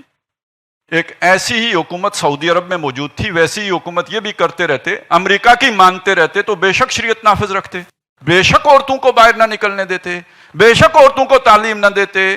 امریکہ نے چھیڑ چھاڑ نہیں کرنی تھی, لیکن یہ کہ مسئلہ یہ کھڑا ہوا کہ انہوں نے کہا جی ہم آپ کو مداخلت نہیں دیتے, ہم اپنی معدنیات آپ کو نہیں دے سکتے. اور یہاں سے وہ پھڈا پڑا اور اس کے نتیجے میں 9/11 ہوا. یا یہ کہ کچھ لوگوں نے مال بنانا تھا. آخر 3 ٹریلین اگر گئے امریکہ کے تو یہ اگر جنگ نہ ہوتی تو کیسے جاتے؟ اور جن لوگوں کے پاس گئے, اب جو لوگ کہتے ہیں کہ ہم اس کو کھینچ کے یہاں پہ لائے تھے, تو یس, اس میں ان کے لوگ بھی ایجنٹ شامل تھے, ان کی اسٹیبلشمنٹ کے ایجنٹ بھی شامل تھے, اور وائٹ ہاؤس سے وہ فیصلہ کروایا. اور اگر کھینچ کے لائے تھے تو پھر ماننا پڑے گا کہ 9/11 بھی تو پھر ایسے ہی ذہنوں کا جو ہے وہ اختراع تھی. وہ کوئی مسلمانوں کی اختراع نہیں تھی, وہ مال بنانے والی پارٹی کی اختراع تھی. وہ ہو گیا. جب وہ آ گئے یہاں, 20 سال اللہ نے مزید لیے اس کے لیے. اب یہ فرق ہے جو میں آپ کے سامنے رکھنا چاہتا ہوں. کیا یہ جو پہلا ریئیکشن تھا یہ ایک نیشنلسٹ ریئیکشن تھا. یہ جو پہلا ریئیکشن تھا, اس ریئیکشن اندر یعنی جو پہلی آمد تھی طالبان کی, اس کے اندر ایک روایت پرستی تھی, اور اس کے اندر بڑی شدت اور بڑی ریجیڈیٹی اور بڑی سختی تھی. میں 1998 میں وہاں گیا ہوں. اس وقت ان کا انداز ہی کوئی اور تھا. وہاں پہ جلال آباد میں گورنر ہاؤس کی بات کر رہا ہوں, کسی عام محلے کی بات نہیں کر رہا ہوں. فجر کی نماز پڑھی ہے. اس فجر کی نماز میں کچھ لوگ جو ہے شمال سے آئے ہوئے تھے, انہوں نے رفع یدین کیا. لڑائی ہوتے ہوتے بچی ہے کہ آپ نے ہماری مسجد کے اندر یہ رفع یدین کیوں کیا ہے. اس سے آگے سنیے, یہ جو ایک صاحب ہے، ان کے نام کے آخر میں حنیف آتا ہے، اس وقت وہ نائب وزیر تعلیم تھے، ان سے بھی ملاقات ہوئی، اور میرا گمان یہ ہے کہ اس وقت جو قاضی القضاء تھے وہ وہی صاحب ہیں جو اب ان کے امیر ہیں۔ ان سے جب ہم نے پوچھا کہ جناب یہ آپ کے ملک میں اہل تشیع بھی رہتے ہیں، ان کا بھی آخر کچھ اپنے نکاح طلاق کے اصول ہیں، قواعد ہیں، مختلف چیزیں ہوتی ہیں، پرسنل لاز ہیں، انہوں نے کہا جی یہ افغانستان ہے، یہاں ظاہر شاہ کے دور سے فقہ حنفی چلی آ رہی تھی، سب کے لیے فقہ حنفی ہے، کوئی جو بھی ہو۔ ایک آفیشل سے پوچھا کہ جی حکمت یار کی بھی کچھ فالوئنگ ہے تو آپ انہیں حکومت میں شامل کر لیں تاکہ آپ کی طاقت بڑھے۔ انہوں نے کہا کہ ہم حکمت یار بالکل آئیں، آ کے ملا عمر صاحب کی بیعت کر لیں، باقی گفتگو شنید کوئی نہیں ہو سکتی۔ تو اس کے اندر اسلام سے زیادہ اپنی پارٹی کے غلبے کی جھلک آپ کو زیادہ نظر آئے گی۔ اب اگلے 20 سالوں میں کیا ہوا؟ یہ جو امریکہ آیا ہے اس میں ایک خالص جماعت تیار ہوئی ہے جو صرف اسلام کے لیے کھڑی تھی، اور اب جو وہ بات کرتے ہیں وہ بہت مختلف ہے، اب ان کا جو کردار ہے وہ بھی بہت مختلف ہے۔ ہمارے بہت سے لوگوں کو ابھی سمجھ ہی نہیں آئی کہ وہاں ہوا کیا ہے۔ وہ سمجھتے ہیں اسلامی حکومت، جبکہ انہوں نے خود اعلان کیا عبوری حکومت، اور یہ سمجھ لیجئے کہ عبوری حکومت ضروری ہوتی ہے، یہ ضرورت ہوتی ہے، اس کے بغیر ایک نظام سے دوسرے نظام میں جب آپ نے شفٹ کرنا ہے تو بیچ میں ایک برزخی پیریڈ ہوتا ہے، وہ نہیں ہو سکتا اس کے بغیر۔ روس میں جب آپ نے فرانس میں جب آپ نے بادشاہی ختم کر کے جمہوریت لائی ہے تو سب سے پہلے ایک ریولوشنری کونسل آئی ہے نا، اس نے نظام کو شفٹ کیا ہے۔ بلکہ میں آپ کو قریب کی مثال دے دوں، 2013-14 میں کچھ لوگ سوچ رہے تھے ہمارے ہاں ملک میں کہ یار یہ سیاستدان سارے کرپٹ ہو گئے ہیں، ملک کو کرپشن سے نکالنے کے لیے کچھ ایک نیا نظام لے کے آنا پڑے گا۔ وہ نیا نظام لانے کے لیے 3 سال کے لیے قومی حکومت بنانی پڑے گی۔ تو گویا وہ جو پہلے چل رہا ہے جو کرپٹ ہے، آپ ایک نیا نظام لے کے آنا چاہتے ہیں جو اچھا ہے، تو درمیان میں آپ کو ایک 3 سال کی گورنمنٹ چاہیے۔ یہ عبوری دور ہے جو اس نظام سے شفٹ کر کے اس نظام میں آئے گی، پھر اسی طرح چلے گا آگے۔ تو اس اعتبار سے اگر آپ دیکھیں تو افغانستان اس وقت کہاں کھڑا ہے؟ 1947 میں جہاں ہم کھڑے تھے۔ آزادی حاصل ہو گئی انگریز سے، اس کے بعد ہمارے پاس ایک اسمبلی ہے جس نے آئین بنانا ہے۔ قائد اعظم نے یہی بات کہی تھی نا کہ تمہارے سر پہ ایک بہت بڑا کام آ پڑا ہے، اب تم نے اس مملکت کو چلانے کے لیے آئین بنانا ہے۔ تو پتہ ہے ہمیں آئین بنانے میں کتنے سال لگے؟ 9 سال لگے۔ 1956 میں جا کے ہم نے آئین بنایا ہے۔ اس آئین کے تحت الیکشن ہونے تھے، ایوب خان صاحب نے مارشل لا لگا کے آئین کو ہی ختم کر دیا۔ اللہ اللہ خیر صلی اللہ، ہم پٹری سے اتر گئے۔ یہ میں نے واقعہ آپ یہ بات کیوں سنائی؟ ابھی یہ سمجھنا کہ کامیابی مل گئی ہے، یہ بہت جلدی فیصلہ کرنے والی بات ہے۔ ابھی بہت مشکل مرحلہ ہے جس سے انہیں گزرنا ہے۔ البتہ ایک فرق ہے، فرق ذہن میں رکھیے، ہمیں اللہ نے پاکستان تشتری میں رکھ کے پیش کر دیا تھا، ٹھیک ہے، ہجرت کے موقع پہ بہت سی قربانیاں دینی پڑی، وہ اصل میں تو فسادات تھے، وگرنہ پاکستان بننے کا فیصلہ اللہ تعالیٰ نے تو کروا دیا، یوں سمجھے بالکل مفت میں اللہ نے پلیٹ میں رکھ کے پیش کر دیا۔ یہ تو اس وقت کے جو بھی سازش تھی یا جو بھی تھا، وہ پاکستان بننے کے لیے قربانی نہیں تھی، پاکستان میں پہنچنے کے لیے، یا یوں سمجھ لیجئے کہ پاکستان بننے کے نتیجے میں جو ری ایکشن تھا اس کا خمیازہ ہمیں بھگتنا پڑا، جو سکھوں میں تھا، جو ہندوؤں میں تھا، انہوں نے اپنی جو بھی افسوس نکالا، اور جو لاکھوں مسلمان طے کیے، یہ پاکستان بننے کے لیے نہیں تھا بلکہ پاکستان بننے کے رد عمل میں تھا۔ بن تو اللہ نے ویسے بنا دیا تھا، جبکہ وہاں افغانستان کی آزادی میں 20 سال لوگوں نے قربانیاں دی ہیں۔ اور ذرا ایک بات کو سوچئے، دنیا میں ہر شخص نے یہ سمجھا کہ یہ کوشش کبھی کامیاب نہیں ہوگی، اور آپ سوچیں ہو بھی نہیں سکتی تھی۔ ایک طرف سپر پاور آن ارتھ، دوسری طرف 46 ممالک اس کے حمایتی، تیسری طرف کوئی ان کا ساتھ دینے کے لیے تیار نہیں۔ آج جو کہتے ہیں نا ہم آپ کے ساتھ تھے اور ہم نے ہی سب کچھ کیا ہے، تب جو تھا آپ سب کو پتہ ہے، اتنا تو سب کو یاد ہوگا نا تب کیا تھا۔ Your excellency you are not no more excellency, یہ سفیر کو الفاظ کہے گئے جا کے، اور پکڑ کے امریکہ کے حوالے کر دیا کہ ہم مجبور لوگ ہیں۔ ان حالات میں جنہوں نے اللہ کے بھروسے پر جو کھڑے ہوئے ہیں، تو مجھے بتائیں اس آزمائش میں پورے اترے یا نہیں اترے؟ وہ جو ابھی میں نے آپ کو آیت سنائی تھی، وَلَمَّا يَأْتِكُمْ مَثَلُ الَّذِينَ خَلَوْا مِن قَبْلِكُمْ مَسَّتْهُمُ الْبَأْسَاءُ وَالضَّرَّاءُ وَزُلْزِلُوا، یہ ہوا ان کے ساتھ، سب ہوا یا نہیں ہوا؟ اور 1 سال 6 مہینے 3 مہینے نہیں، 20 سال۔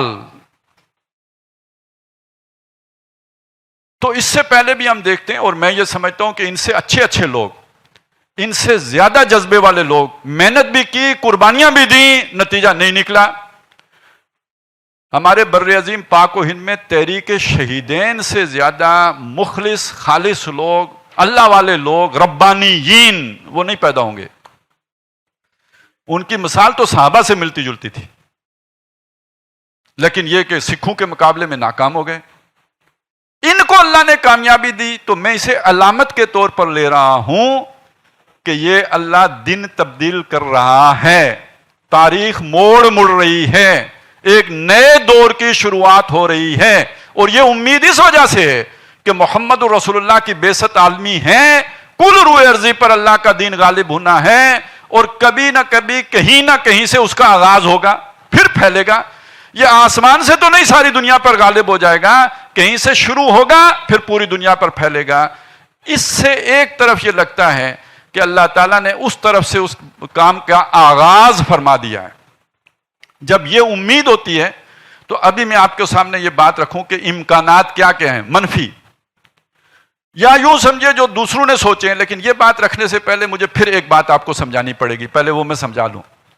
یہ دلچسپ بات ہے، اس کو آپ کے کام آئے گی جب بھی تجزیہ کرنے بیٹھیں گے۔ جب اللہ کوئی فیصلہ کر لیتا ہے، اب اس نے اس فیصلے کو مکمل کروانا ہے، تو اللہ کے اس فیصلے کو پورا کرنے والا شخص ضروری نہیں کہ اس کی نیت بھی یہ ہو کہ میں اللہ کے فیصلے کو پورا کروں، پھر بھی وہ اللہ کا فیصلہ پورا کرے گا، اگرچہ کہ اس کی اپنی کوئی ضرورت ہوگی وہ کام پورا کرنے کے لیے۔ مثال، اللہ کا فیصلہ تھا کہ یوسف علیہ السلام نے مصر میں جا کے تاویل الحدیث کا علم حاصل کرنا ہے۔ بھائیوں نے جا کے یوسف کو کنویں میں پھینکا، اگر کنویں میں نہ پھینکتے تو یوسف مصر نہیں جا سکتے تھے، کنویں میں پھینکا تو بھائیوں نے اللہ کا فیصلہ سمجھ کے پھینکا یا اپنے کسی جذبے کے تحت پھینکا؟ ایک اپنا جذبہ تھا، ضد تھی، ایک یوسف سے بیزاری تھی، جا کے پھینک آئے۔ ادھر اللہ کے منصوبے میں یہی بات فٹ ہوتی تھی۔ نیکسٹ، ایک قافلہ آیا، انہوں نے یوسف کو نکالا، مصر پہنچا دیا۔ وہ اتنے اللہ والے تھے کہ انہیں خواب میں نظر آیا تھا کہ اللہ تعالیٰ نے ایک فیصلہ یہ کیا ہوا ہے تو تم نے یہ اس پر عمل کرنا ہے؟ نہیں، انہیں اپنا نفع نظر آیا کہ دام کھڑے کریں گے، انہوں نے اپنے پیٹ کے لیے اور اپنے مطلب کے لیے وہ کام کیا۔ لیکن بڑے منصوبے کی پر دیکھیں تو وہ کس کا منصوبہ پورا کر رہے تھے؟ اللہ کا۔ اچھا، یہ تاویل الحدیث مصر کے بازار میں تو نہیں سیکھی جا سکتی تھی، یہ تو کسی اعلیٰ خاندان میں جا کے سیکھی جا سکتی تھی۔ عزیز مصر نے خریدا، اس نے کیوں خریدا؟ اللہ کا حکم ہے؟ نہیں، اس نے اس لیے خریدا کہ نفع دے گا، مہنگا بیچ دوں گا، اور ہو سکتا ہے کہ بیٹا ہی بنا لوں اگر لائق نکل آیا۔ تو جہاں اللہ نے یوسف علیہ السلام کو پہنچانا تھا وہاں پہنچا دیا، اور جتنے کردار استعمال ہوئے ان میں سے ایک کا بھی اللہ کی منشا پورا کرنے کا ارادہ نہیں تھا۔ اب میں کیا کہنا چاہتا ہوں، آج کوئی کسی کا ایجنٹ ہے، اس سے کوئی فرق نہیں پڑتا۔ آج کسی کا کریکٹر کیا ہے، اس سے بھی کوئی فرق نہیں پڑتا۔ اس گریٹر پروگرام میں دیکھنا ہوتا ہے کہ یہ رخ کیا ہے، کدھر جانا ہے۔ موسیٰ علیہ السلام نے کہاں پرورش پائی تھی بھائی؟ فرعون کے گھر پرورش پائی تھی نا، اور اسی کی لنکا ڈھائی۔ اب اس تناظر میں پاکستان کو بھی دیکھیے اور افغانستان کو بھی دیکھیے۔ میں پہلے پاکستان کی بات کرنا چاہتا ہوں۔ ایک اللہ کا منصوبہ ہے، ایک لوگوں کا منصوبہ ہے۔ فرض کریں اللہ کا منصوبہ یہ ہے کہ ایک ملک بنے، اسلام کے نام پر بنے اور اس کے ذریعے سے دنیا تک اسلام پہنچے،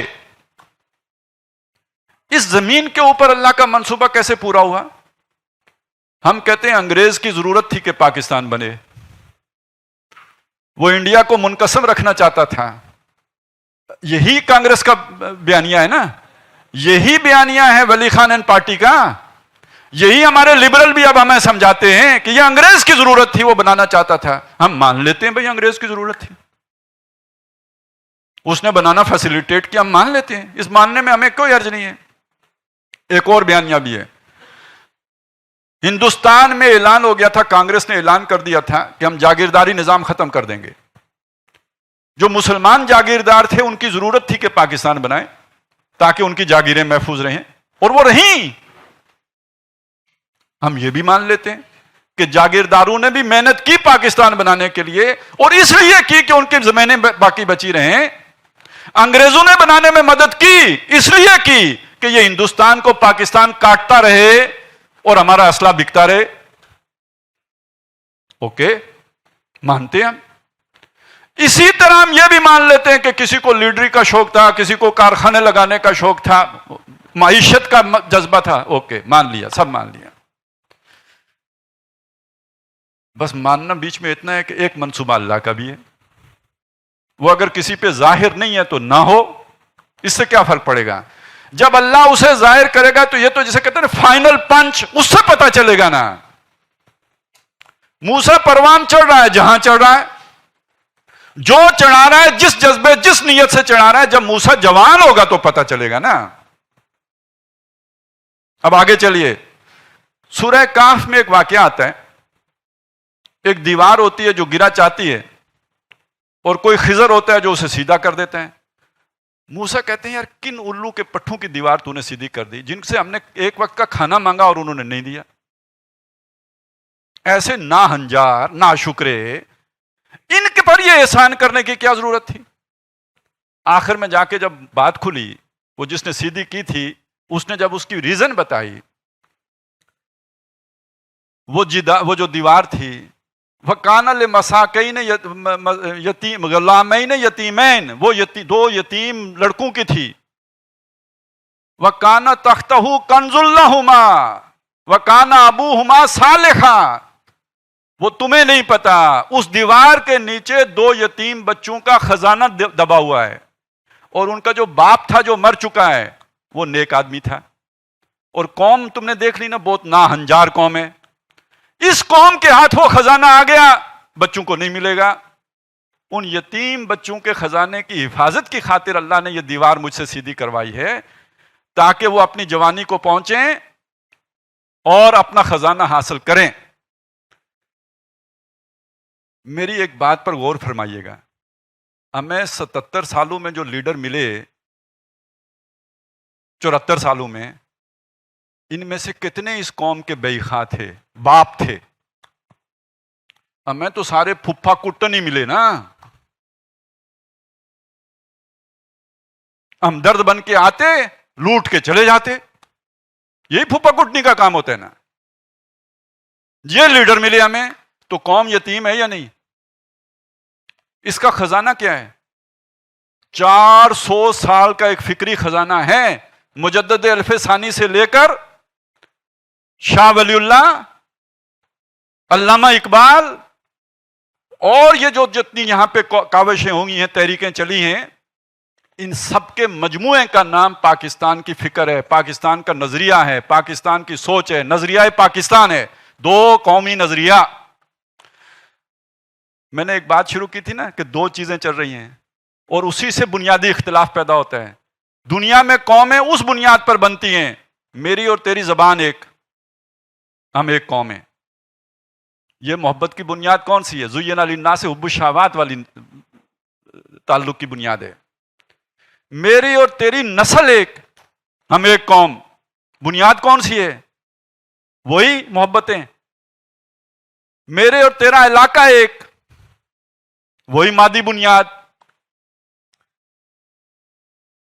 یہاں پہ پہلی دفعہ یہ ساری چیزیں ختم کر کے میرا تیرا کلمہ ایک. یہ کون سی بنیاد ہے؟ یہ نبیوں والی بنیاد ہے. نبیوں کے ساتھ لوگ کلمے کی بنیاد پر جڑے ہیں، رنگ کی بنیاد پر، نسل کی بنیاد پر، زبان کی بنیاد پر نہیں جڑے، کلمے کی بنیاد پر جڑے ہیں.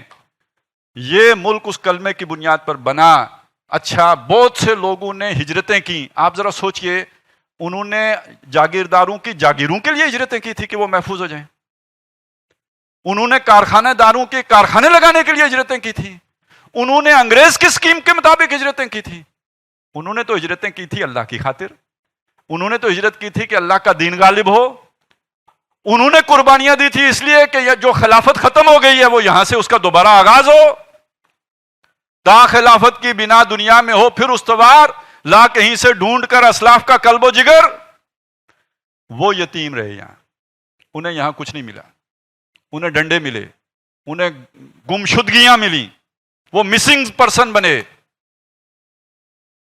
انہیں دبایا گیا، ان کی آواز کو دبایا گیا اور انہیں محدود کرنے کی کوششیں ہوئیں کہ ان کی آواز کئی لوگوں تک پہنچ نہ جائے.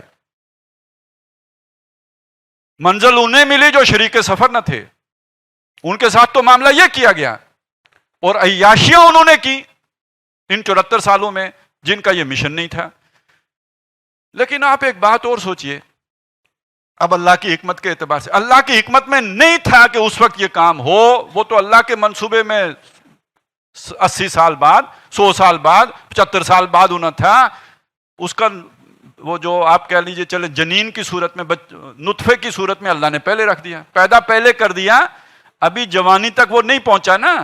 لہذا اگر کبھی انڈیا کی طرف سے خطرہ ہوا تو اللہ نے کسی نہ کسی ذریعے سے حفاظت فرما دی.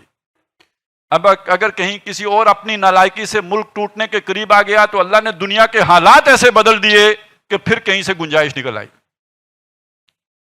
اگر امریکہ بہادر کے سہارے ہماری زندگی قائم رہی تو کبھی امریکہ نے منہ پھیرا بھی تو امریکہ کی پھر سے ضرورت بنا دیا.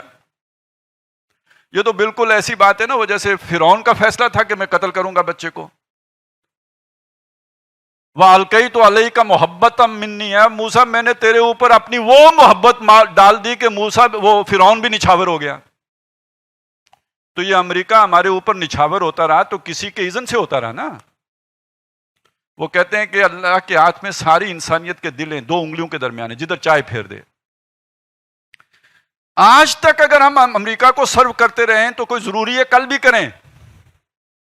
جب وہ اللہ کا دن بدلے گا، جو اللہ ہم سے منصوب جو لینا چاہتے ہیں وہ لینا چاہے گا.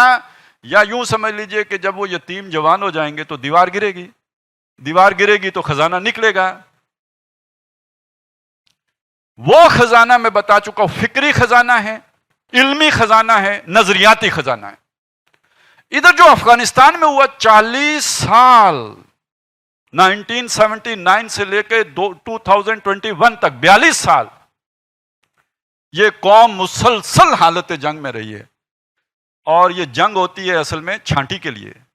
جنگ ہوتی ہے تندی باد مخالف سے نہ گھبرائے وہ کعب، یہ تو چلتی ہے تجھے اونچا اڑانے کے لیے. اور اسی سے وَلِيَبْلِيَ اللَّهُ مَا فِي صُدُورِكُمْ وَلِيُمَحِّصَ فِي قُلُوبِكُمْ. اسی سے تو پتہ چلتا ہے کون کیا ہے. اب اللہ نے وہاں سے ایک جماعت تیار کر کے اوپر لے کے آئے ہیں. ہمیں دعا کرنی، ابھی بہت کچھ ہے، ابھی بہت کچھ خطرات ہیں. میں آپ کو بتاؤں، یہ امریکہ بھی ہو سکتا ہے اس کے پیچھے. ضروری نہیں کہ یہ اس کے ایجنٹ ہوں. چال ہی ایسے شیطان شیرہ ہی اس طرح کا لگاتا ہے کہ وہ کام خود بخود ہوتا ہے. اب اس کا میں چند چیزیں آپ کے سامنے رکھ دوں.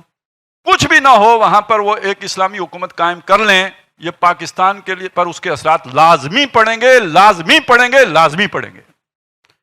آپ سوچیں، یہاں بڑے بڑے جرائم ہو جاتے ہیں، کسی کو سزا ہی نہیں ملتی. کل آپ کے پاس اگر خبریں آتی ہیں، ایک دن چوری ہوئی، دوسرے دن ہاتھ گیا، ایک دن کسی بچی کے ساتھ زیادتی ہوئی، اگلے دن بندہ لٹک گیا، اثر آئے گا آپ پر یا نہیں آئے گا؟ پڑوس میں ہو رہا ہے. ابھی ایک فیصلہ انہوں نے کیا ہے، آرڈر آئے ہیں کہ تمام وزراء، مشیر حضرات، حکومتی عہدیدار، افواج کے ذمہ دار، کسی کی تنخواہ افغانستان کے عام مزدور سے زیادہ نہیں ہوگی. ہاں جی، اس کا کوئی اثر نہیں آئے گا آپ کی طرف. تو یہ بھول جائیں کہ وہاں کے اثرات یہاں نہیں آئیں گے، بھول جائیں. اور خطرناک اثرات کب ہوں گے؟ کہ جب یہاں کے نالائق اٹھ کے وہ دوسرے خربوزے کو دیکھ کے خربوزہ رنگ پکڑتا ہے نا، جب یہاں کا کوئی نالائق خربوزہ رنگ پکڑے گا اور بندوق اٹھا لے گا. وقت نہیں ہے، نہیں تو میں آپ کو اپنے گاؤں کا ایک واقعہ سناتا. مختصراً یہ بتا دوں کہ ایک آدمی نے دوسرے آدمی کو ڈنڈے سے مارا اور اپنا حق لے لیا. ایک اور مظلوم تھا، وہ اس کے پاس چلا گیا کہ وہ ڈنڈا مجھے دو. اس نے کہا کیوں؟ کہتا میرا حق فلانے نے چھین لیا ہے، میں نے بھی اس ڈنڈے سے اس کی ٹھکائی کرنی ہے. تو اس نے کہا بھائی ڈنڈا نہیں چلتا، چلانا پڑتا ہے. اس نے کہا نہیں یہ بابر کا ڈنڈا مجھے دو. وہ ڈنڈا لے کے گیا، اس نے وہی لے کے اس کو پیٹا. تو افغانستان اور چیز ہے، پاکستان اور چیز ہے. انہوں نے بندوق اٹھا کے جو کر لیا سو کر لیا. تو آپ سے نہیں ہو سکتا بھائی، لیکن اگر آپ کریں گے تو ملک میں بدامنی پیدا کریں گے. اور جب یہاں یہ بدامنی شروع ہوگی تو اللہ نے جو ہمیں نعمتیں دی ہیں وہ ہم سے امریکہ چھیننا چاہے گا.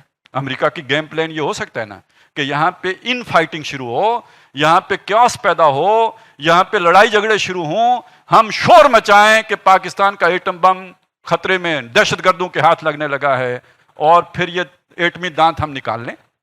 یہ ان کا منصوبہ ہو سکتا ہے. چائنا مدد کر رہا ہے، اس کی اپنی ضرورتیں ہیں، اس کے لیے کر رہا ہے. روس مدد کر رہا ہے اپنی. ان میں سے کوئی اسلام کے لیے تو نہیں کرے گا. کوئی سوچ سکتا ہے اسلام کے لیے کرے گا؟ نیور. ہم امید کیا لگائے ہوئے ہیں کہ جنہوں نے 42 سال میدان جنگ میں گزارے ہیں، ان کو اللہ نے وہ نور بصیرت عطا کر دیا ہو کہ وہ اپنے ان دشمنوں کی ان چالوں کو سمجھیں اور ان کی چالوں میں نہ آئیں. یہ دعا کرنے کی بات ہے، صبح و شام دعا کرنے کی بات ہے. نہیں تو یہ فائدہ کوئی نہیں ہے، دونوں خطوں میں تباہی پھر جائے گی. کیا پاکستان، کیا افغانستان. اس وقت اس پورے خطے کی تقدیر گویا ان کے ہاتھ میں آ گئی ہے. ان کا ایک غلط فیصلہ پورے خطے کو آگ و خون میں نہلا سکتا ہے. اور امید ہے، وہ اقبال نے ایک بات کہی ہے، کارے جہاں بانی سے ہے دشوار تر کارے جہاں بینی. جگر خوں ہو تو چشم دل میں ہوتی ہے نظر پیدا. وہ آکسفورڈ کے پڑھے ہوئے نہ ہوں اور وہ امریکی یونیورسٹیوں سے فارغ نہ ہوں، لیکن انہوں نے 40 سال جگر خون کیا ہے. اس سے امید ہے کہ شاید وہ نظر پیدا ہو گئی ہو، وہ بصیرت حاصل ہو گئی ہو کہ جس سے انسان بہت بڑے. وَاتَّقُوا بَصِيرَةَ الْمُؤْمِنِ إِنَّهُ يَنظُرُ مِن نُورِ اللَّهِ. مومن کی بصیرت سے ڈرو، وہ اللہ کی روشنی سے دیکھتا ہے. ہماری دعا ہے کہ اللہ تعالیٰ ان کو یہ بصیرت عطا فرمائے. لیکن جو بات میں عرض کر رہا تھا وہ یہ کہ ایک طرف اللہ تعالیٰ کی مدد ان کے شامل حال ہو جائے اور وہ صحیح رخ فیصلے کرنے لگیں، اور اللہ کرے کہ وہ کوئی ایرانین ماڈل کی طرف نہ جائیں، کسی اور ماڈل کی طرف نہ جائیں، بلکہ ایک ایسی چیز وہاں پہ لے کے آئیں اس عبوری دور کے بعد کہ جو دنیا کے لیے بھی جس کی پیروی کرنا، جس کو بطور ماڈل اڈاپٹ کرنا ممکن ہو. تو یہ تو وہ خود ہی کفایت کر جائیں گے اسلام کی شہادت دینے میں اور گواہی دینے میں، اور جسے ہم کہتے ہیں کہ حجت قائم کرنے میں. لیکن یہ کہ ایک دوسری بات ذہن میں رکھیں، ادھر اللہ تعالیٰ نے پاکستان کو اٹھایا، اس کی مدد کی، اور ہمیں کیا کچھ دیا. یار ہم وہ لوگ ہیں جو صرف اپنی سوچتے ہیں، قومی. ہمارے بڑے بھی یہی کرتے ہیں، وہ اپنے پلاٹوں کا سوچتے رہتے ہیں. وہ اسٹریٹجیاں ان سے اسٹریٹجی یہ بناتے ہیں کہ اس پلاٹ پہ قبضہ کرنا ہے. پھر بھی ملک نے ایٹم بم بنا لیا، میزائل ٹیکنالوجی حاصل ہو گئی. یہ عصائے موسیٰ اور ید بیضا ہے. یہ خالص اللہ کی عطا ہے. یار ہم نے تو سائیکل بھی نہیں بنائی. میں وہ دیکھ رہا تھا ہمارے گھر میں جو بچے اسکیل لے کے آئے نا، لکیریں مارنے والا، ناپنے والا، وہ بھی میڈ ان چائنا ہے. ہیئر پن بھی جو ہے وہ بھی میڈ ان چائنا، اس گتے کے پیچھے بھی میڈ ان چائنا لکھا ہے. بھی ٹیکنالوجی، اور کہتے ہیں دنیا کی 3 بہترین جو ہے اس میں سے ایک. اور میزائل ٹیکنالوجی تو کہتے ہیں اس سے بھی ایڈوانس ہے. ابھی انڈیا کو رولا پڑا ہوا ہے، جس طرح ہم نے 28 فروری کو ان کا جہاز جس طرح مار گرایا ہے، یہ بھی کسی جو ہے وہ معجزے سے کم بات نہیں ہے. تو ہمیں اللہ تعالیٰ نے ایک طرف وہ علمی طور پر بھی ایک خود کفیل کیا ہے. یہاں اقبال کا کام موجود ہے. ظاہر ہے اقبال نے جو تصور دیا اسلام کا، یا جو بھی آج کے دور میں اسلام جو غالب ہو سکتا ہے، وہ ایک بالکل ایک ماڈرن تصور ہے اسلام کا، وہ ایک بالکل علیحدہ چیز ہے، وہ امریکہ کے لیے بھی قابل عمل ہو سکتا ہے، وہ ماڈرن ورلڈ کے لیے ایک ماڈل ہے جو پوری دنیا میں نافذ ہو سکتا ہے۔ وہ چیز ہمارے پاس، ایٹمی ٹیکنالوجی ہمارے پاس، میزائل ٹیکنالوجی ہمارے پاس، اور جذبہ بھی ہمارے پاس کوئی کم نہیں ہے، مرنے کا، شہادت دینے کا، اللہ کی خاطر لڑنے کا جذبہ بھی ہے، نیچے ہے، اوپر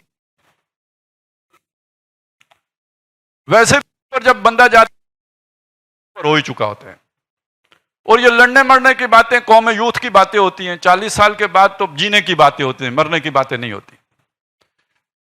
ہمارے پرانے جرنیل ہوتے تھے، کوئی 17 سال کا، کوئی 21 سال کا، کوئی 23 سال کا، اب وہ انہوں نے بڑی سمجھداری سے کام کیا کہ جرنیل بوڑھا ہونا چاہیے، اور اگر صحت اچھی ہو تو اس کو اور بھی آگے توسیع بھی ملنی چاہیے۔ تو بوڑھا بندہ تو پھر ادھر ادھر ہی دیکھتا ہے نا، وہ تو الہاکم التکاثر حتی زرتم المقابر۔ تو ایک طرف ہمارے پاس یہ سب کچھ، نیچے وہ جذبہ بھی، سٹینڈنگ آرمی بھی، اور دوسری طرف افغان، اور ان کا جذبہ ثابت شدہ، ان کا جذبہ ہر ملاوٹ سے پاک، ان کو تو اللہ نے نکھارا ہے۔ اب آپ سوچئے کسی موقع پہ یہ دونوں جا کے ایک ہو جائیں تو پھر دنیا میں ایک واقعی اسلام کی ہوا چلے گی۔ وہ جسے ویسے ہوں گے بھی، تقدیر ہے یہ، آ ملیں گے سینہ چاکانے چمن سے سینہ چاک،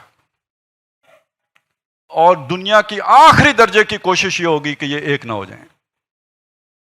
البتہ یہ ہو کہ جیسے کبھی اقبال نے کہی تھی نا یہ بات، کہ یہ ڈیسٹنی ہے کہ ہندوستان کے شمال مغرب میں مسلمانوں کی ایک آزاد ریاست وجود میں آئے گی۔ اسی طرح سمجھ لیجئے کہ افغانستان وہ لینڈ لاک ایریا ہے، اس کے لیے ممکن وہ ایک نہ ایک دن، اور وہ اسلام کی طرف پیش قدمی کرے گا تو لازماً، اور یہ پاکستان کی بھی ضرورت ہے، یہ ایک نہ ایک دن کنفیڈریشن تو کم از کم بن کے رہے گی۔ تو اقبال نے اسلام کے غلبے کے لیے 3 چیزوں کے جمع ہونے کا ذکر کیا ہے: نطق عرابی، شکوہ ترکمانی، اور ذہن ہندی۔ ذہن ہندی وہ آ کے جمع ہو گیا پاکستان کی نظریے اور فکر کی صورت میں، شکوہ ترکمانی آپ نے افغانستان میں دیکھ لیا ہے، اور اب ایک چیز جو رہ گئی ہے وہ نطق عربی ہے، کوئی ایسا فصیح، بلیغ، مقرر، کوئی جو ہے عالی شان خط، تو وہ اب وہ معاملہ حجاز کا ہے، وہ ادھر ہوگا، اور وہاں پہ بھی کام بہت جلدی شروع ہونے والا ہے، اور یہ 2 جگہیں حزب اللہ تشکیل پائے گی کہ جس نے پھر پوری دنیا پہ جس کے ذریعے سے اسلام نے غالب ہونا ہے۔ جو بات میں آپ کے سامنے رکھ رہا تھا، یہ تو آپ کے سامنے رکھا ہے کہ پاکستان کا قیام بھی بہت حد تک ایک معجزہ معلوم ہوتا ہے، اور آج تک اس کا برقرار رہنا اور چلتے رہنا، باوجود اس کے کہ اس کو کوئی ہمدرد حکمران نہیں ملے، یہ گویا خود ایک نشانی ہے اللہ تعالیٰ کے کاموں کی، کہ جو منصوبہ اللہ تعالیٰ بناتا ہے اسے پورا کر کے چھوڑتا ہے۔ یہ دیوار جب بھی ٹیڑھی ہونے لگتی ہے اللہ تعالیٰ اسے سیدھا کرتا رہا ہے۔ اب میں چاہتا ہوں کہ خاص طور پہ ابھی جو جس طرح کا معاملات بدلے ہیں افغانستان کے، وہ بھی جو اس میں بھی جو معجزاتی چیزیں ہیں وہ آپ کے سامنے رکھوں۔ دیکھیے جو اس وقت تبدیلی اقتدار ہوا ہے، یہ امریکی گیم پلان کے مطابق نہیں ہوا ہے۔ ان کی سوچ کے مطابق یہ تھا کہ وہ یہاں پہ فساد کریٹ کر کے جائیں گے۔ ایک طرف انہوں نے 3 لاکھ کی آرمی کھڑی کر دی تھی، ان کو اسلحہ دے دیا تھا، اور دوسری طرف وہ ایک سلسلہ جاری رکھتے، انڈیا کے ذریعے سے وہ ان کو اسلحہ پہنچاتے رہتے، ٹیکنیکل ایڈ بھی دیتے، اسٹریٹجیکل ایڈ بھی دیتے، یہ سلسلہ چلتا رہتا ہے۔ اور طالبان کچھ شہروں پہ قبضہ کرتے، کچھ کبھی چھینتے، کبھی ایک جیسے ان فائٹ چلتی رہتی ہے، وہی چلتی رہتی ہے، اور کابل میں یا جلال آباد جیسے شہروں میں ان کو کبھی داخل ہونے کا موقع نہ دیا جاتا ہے۔ اس کے لیے وہ ایئر سٹرائکس بھی کرتے، ڈرون بھی استعمال کرتے۔ ان کے اپنے اندازے کے مطابق طالبان کو یہ کام کرنے میں، یعنی کچھ علاقے قبضہ کرنے کم از کم 3 مہینے چاہیے تھے۔ اب جو ہوا ہے سر یہ تو ہفتے میں ہو گیا. اس کے لیے کوئی تیاری نہیں تھی, یہ اچانک ہوا ہے. خود طالبان کی تیاری تھی یا نہیں تھی ہمیں نہیں پتا, لیکن جس طرح یہ ہوا ہے, یہ ایک آپ سوچئے بھائی جدھر وہ گئے ہیں فوج نے ہتھیار ڈالے, اب وہ جو افغان فوج تھی وہ ہتھیار ڈالتی چلی گئی. عالمی اسباب میں اس کا جو سبب نظر آتا ہے وہ یہ ہے, اور یہ بہت اہم ہے, اسے سمجھیے کہ جتنا بھی عام فوجی ہوتا ہے وہ اپنی قوم سے محبت ہوتی ہے اسے.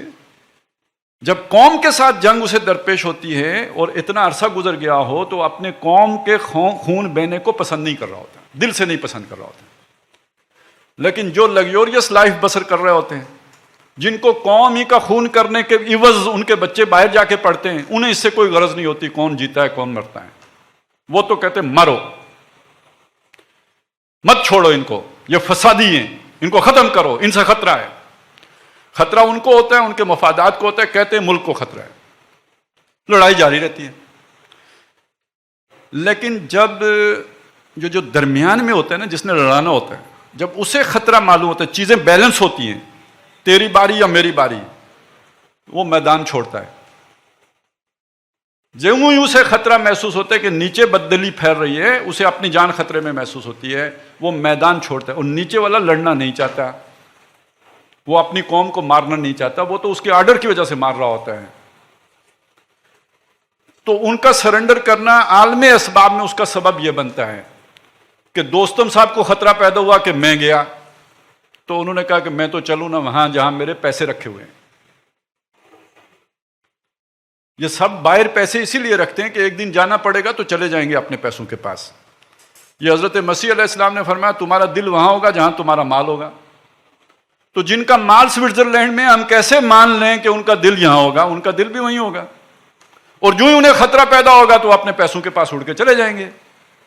جب وہ اڑ جاتے ہیں تو پیچھے تو جذبہ ہوتا ہی نہیں لڑنے کا, انہوں نے تو ہتھیار ڈالنے. یہ چیز امریکہ نے کیلکولیٹ نہیں کی تھی. اسی وجہ سے یہ معمولی بات نہیں ہے. امریکی صدر کہہ رہا ہے, جو بائیڈن کہہ رہا ہے, وہ کہہ رہا ہے کہ جو قوم خود نہیں لڑنا چاہتی اس کے لیے ہم تو نہیں لڑ سکتے. اور اہم مکانہ بیان دے رہا ہے, جو 20 سال تم سے لڑتے رہے وہ قوم لڑنا نہیں چاہتی. تم کہو جو ٹٹو ہمارے لیے نہیں لڑ سکتے ان کے لیے جا کے تو ہم نہیں لڑ سکتے, یہ کہنا چاہیے اسے. نا یہ غلط ہے کہ وہ قوم نہیں لڑ, جو قوم تھی وہ لڑتی رہی تم سے, وہ آج بھی لڑ رہی ہے. جو تم نے ٹٹو پالے تھے وہ نہیں لڑنا چاہیے, کرائے کے ٹٹو تھے وہ نہیں لڑنا چاہتے. تو کیا پیسے دے کے تو کسی کو لڑایا نہیں جا سکتا؟ اصل بات یہ ہے, پیسے دے کے کسی کو لڑایا نہیں جا سکتا. پیسے دے کے بندے مروائے جا سکتے ہیں, لیکن جہاں چیزیں برابر ہوں گی تو وہاں پہ لڑائی نہیں ہو سکتی. تو عالمی اسباب میں تو بات یہ بنی ہے. لیکن پھر وہی بات, دل پھیرتا کون ہے؟ یہ خوف کون پیدا کرتا ہے؟ قرآن مجید کہتا ہے سَنُلْقِي فِي قُلُوبِ الَّذِينَ كَفَرُوا الرُّعْبَ بِمَا أَشْرَكُوا بِاللَّهِ مَا لَمْ يُنَزِّلْ بِهِ سُلْطَانًا. یہ مال کی محبت والے لوگ, یہ دولت کی محبت والے لوگ, یہ زُيِّنَ لِلنَّاسِ حُبُّ الشَّهَوَاتِ والے لوگ, ان کے دل مضبوط نہیں ہوتے. جو ہی ان کو جان کا خطرہ محسوس ہوتا ہے, یہ اسی وقت یا تو مذاکرات کی میز پہ آئیں گے یا دوڑ جائیں گے.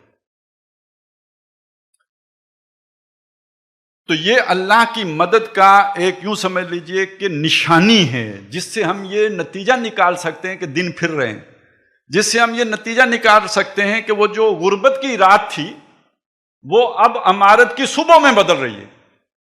بتا رہی ہے ظلمت شب کے صبح نزدیک آ رہی ہے. یہ ایک نشانی ہے جو آپ کے سامنے آئی ہے. اور پھر اس کے بعد جس بصیرت کا انہوں نے مظاہرہ کیا ہے, یعنی وہ ایک بات کہی جاتی ہے کہ جب اللہ ناراض ہوتا ہے تو سب سے پہلے آدمی کی عقل چھینتا ہے, وہ احمقانہ فیصلے کرنے شروع کر دیتا ہے. تو جب انسان بہتر فیصلے کرنے لگے, بصیرت والے فیصلے کرنے لگے, اس کا مطلب ہے اللہ راضی ہو گیا. تو جیسے اقتدار میں آنے کے بعد, یہ معمولی بات نہیں ہوتی, کسی نے آپ کو تھپڑ مارا ہو اور اس کے بعد آپ کے پاس گن نہ جائے اور آپ کو کوئی پوچھنے والا بھی نہ ہو اور آپ انتقام نہ لیں, بڑا جگرا چاہیے. تھپڑ برداشت کرنا اتنا مشکل نہیں ہے جتنا تھپڑ کا بدلہ لینا مشکل ہے. اور میں اور آپ, ہمیں 1000 سے ضرب دیجئے تو پٹھان بنتا ہے, اور وہ معاف کر دے یہ تو سورج مغرب سے نکل آئے ہیں. یا تو آپ کو ملے گا حضرت یوسف علیہ السلام نے معاف کیا بھائیوں کو، یا محمد الرسول اللہ نے الیوم یوم المرحمہ، اور وہاں بھی جوش میں صاحب نے کہہ تو دیا تھا الیوم یوم الملحمہ، آج قیمہ کرنے کا دن ہے. حضور نے علم لے لیا ان سے، الیوم یوم المرحمہ، آج رحم کرنے کا دن ہے. یا پھر آپ نے یہاں دیکھا سب کے لیے معافی. یہ تو بصیرت کی انتہا ہے. پھر جس طرح انہوں نے اپنی خارجہ پالیسی کے ابھی تک جس طرح کی بیانات دیے، ایک انداز تو وہ ہوتا تھا کہ پاکستان میں دھماکہ ہو، کرے انڈیا، اور کوئی کمانڈر صاحب کہتے تھے جی ہم نے کیا ہے، یعنی آ بیل مجھے مار، اڑتا تیر پکڑنا. اور آج وہ بالکل ایک مختلف چیز آپ کو نظر آتی ہے کہ وہ ہر اعتبار سے اپنے آپ کو پرامن بنا کر اور ہمدرد بنا کر اور اقتدار کا اہل بنا کر پیش کر رہے ہیں. یہ بالکل ایک مختلف چیز ہے. یہ علامت ہے لیا جائے گا تجھ سے کام دنیا کی امامت کا. اور یہ ہمدردی جب تک نہ پیدا ہو جائے اللہ تعالیٰ امامت دیتا بھی نہیں ہے. سورہ محمد صلی اللہ علیہ وسلم نے اللہ تعالیٰ نے صحابہ سے یہ بات کہی ہے، ہل عصیتم ان تولیتم ان تفسدوا فی الارض وتقطعوا ارحامکم. اس بات کا اندیشہ نہیں، آزمائش کے بغیر، ضروری تربیت کے بغیر تمہیں اقتدار مل جائے تو تم بھی زمین میں فساد مچاؤ اور رحمی رشتے قطع کرو. پہلے مل گیا تھا تو انہوں نے یہ سب کیا، اب 20 سال کی آزمائش کے بعد ملا ہے تو آپ دیکھ رہے ہیں ان کے اندر رحم آ گیا ہے. اب وہ جو جسے کہتے ہیں نا کہ محبت فاتح عالم، اب وہ آپ کو جھلک اس میں نظر آئے گی. تو یہ نہیں ہوتا، دل یہ نہیں بدلتا جب تک کہ اللہ تعالیٰ کی مدد اور نصرت شامل نہ ہو. اور سب سے بڑھ کر بات، آخر کار یہ باطل نے دبنا ہے، ختم ہونا ہے اور حق کا بول بالا ہونا ہے. اللہ فرماتے ہیں بل نقذف بالحق علی الباطل، ہم حق کی ضرب لگاتے ہیں باطل کے اوپر، فیدمغہ، وہ اس کا بھیجا نکال دیتا ہے، دماغ نکال دیتا ہے، ختم کر دیتا ہے. باطل ختم ہو جاتا ہے، حق آ جاتا ہے. یہ دن عدلتے بدلتے رہتے ہیں. 400 سال اگر باطل غالب رہا تو ہمیشہ نہیں غالب رہے گا. اس کے بعد اللہ تعالیٰ حق کو بھی غالب کریں گے. اور یہ محمد الرسول اللہ صلی اللہ علیہ وسلم جو دین لے کے آئے ہیں اس کا تقاضا ہے کہ وہ پوری دنیا میں غالب ہو. میں نے حدیثیں آپ کو سنا دی، اقبال نے بھی اس کا ذکر کیا ہے کہ آسماں ہوگا سحر کے نور سے آئینہ پوش اور ظلمت رات کی سیما پا ہو جائے گی. پھر دلوں کو یاد آ جائے گا پیغام سجود، پھر جبھی خاک حرم سے آشنا ہو جائے گی. آنکھ جو کچھ دیکھتی ہے لب پہ آ سکتا نہیں، میں وہ حیرت ہوں کہ دنیا کیا سے کیا ہو جائے گی. شب گریزاں ہوگی آخر جلوائے خورشید سے، یہ چمن معمور ہوگا نغمہ توحید سے. تو اب انسانوں کے ہاتھوں ہی ہوگا، میرے اور آپ جیسے انسان ہوں گے، انہی کی دل کی دنیا اللہ تبدیل کریں گے، انہی کے کردار اللہ بنائیں گے. پرانے لوگ تو واپس نہیں آئیں گے، یہی لوگ ہوں گے کہ جن کے ہاتھوں ہوگا. اور اس میں اللہ تعالیٰ کی مدد جب شامل ہوگی تو لازمی ہوگا.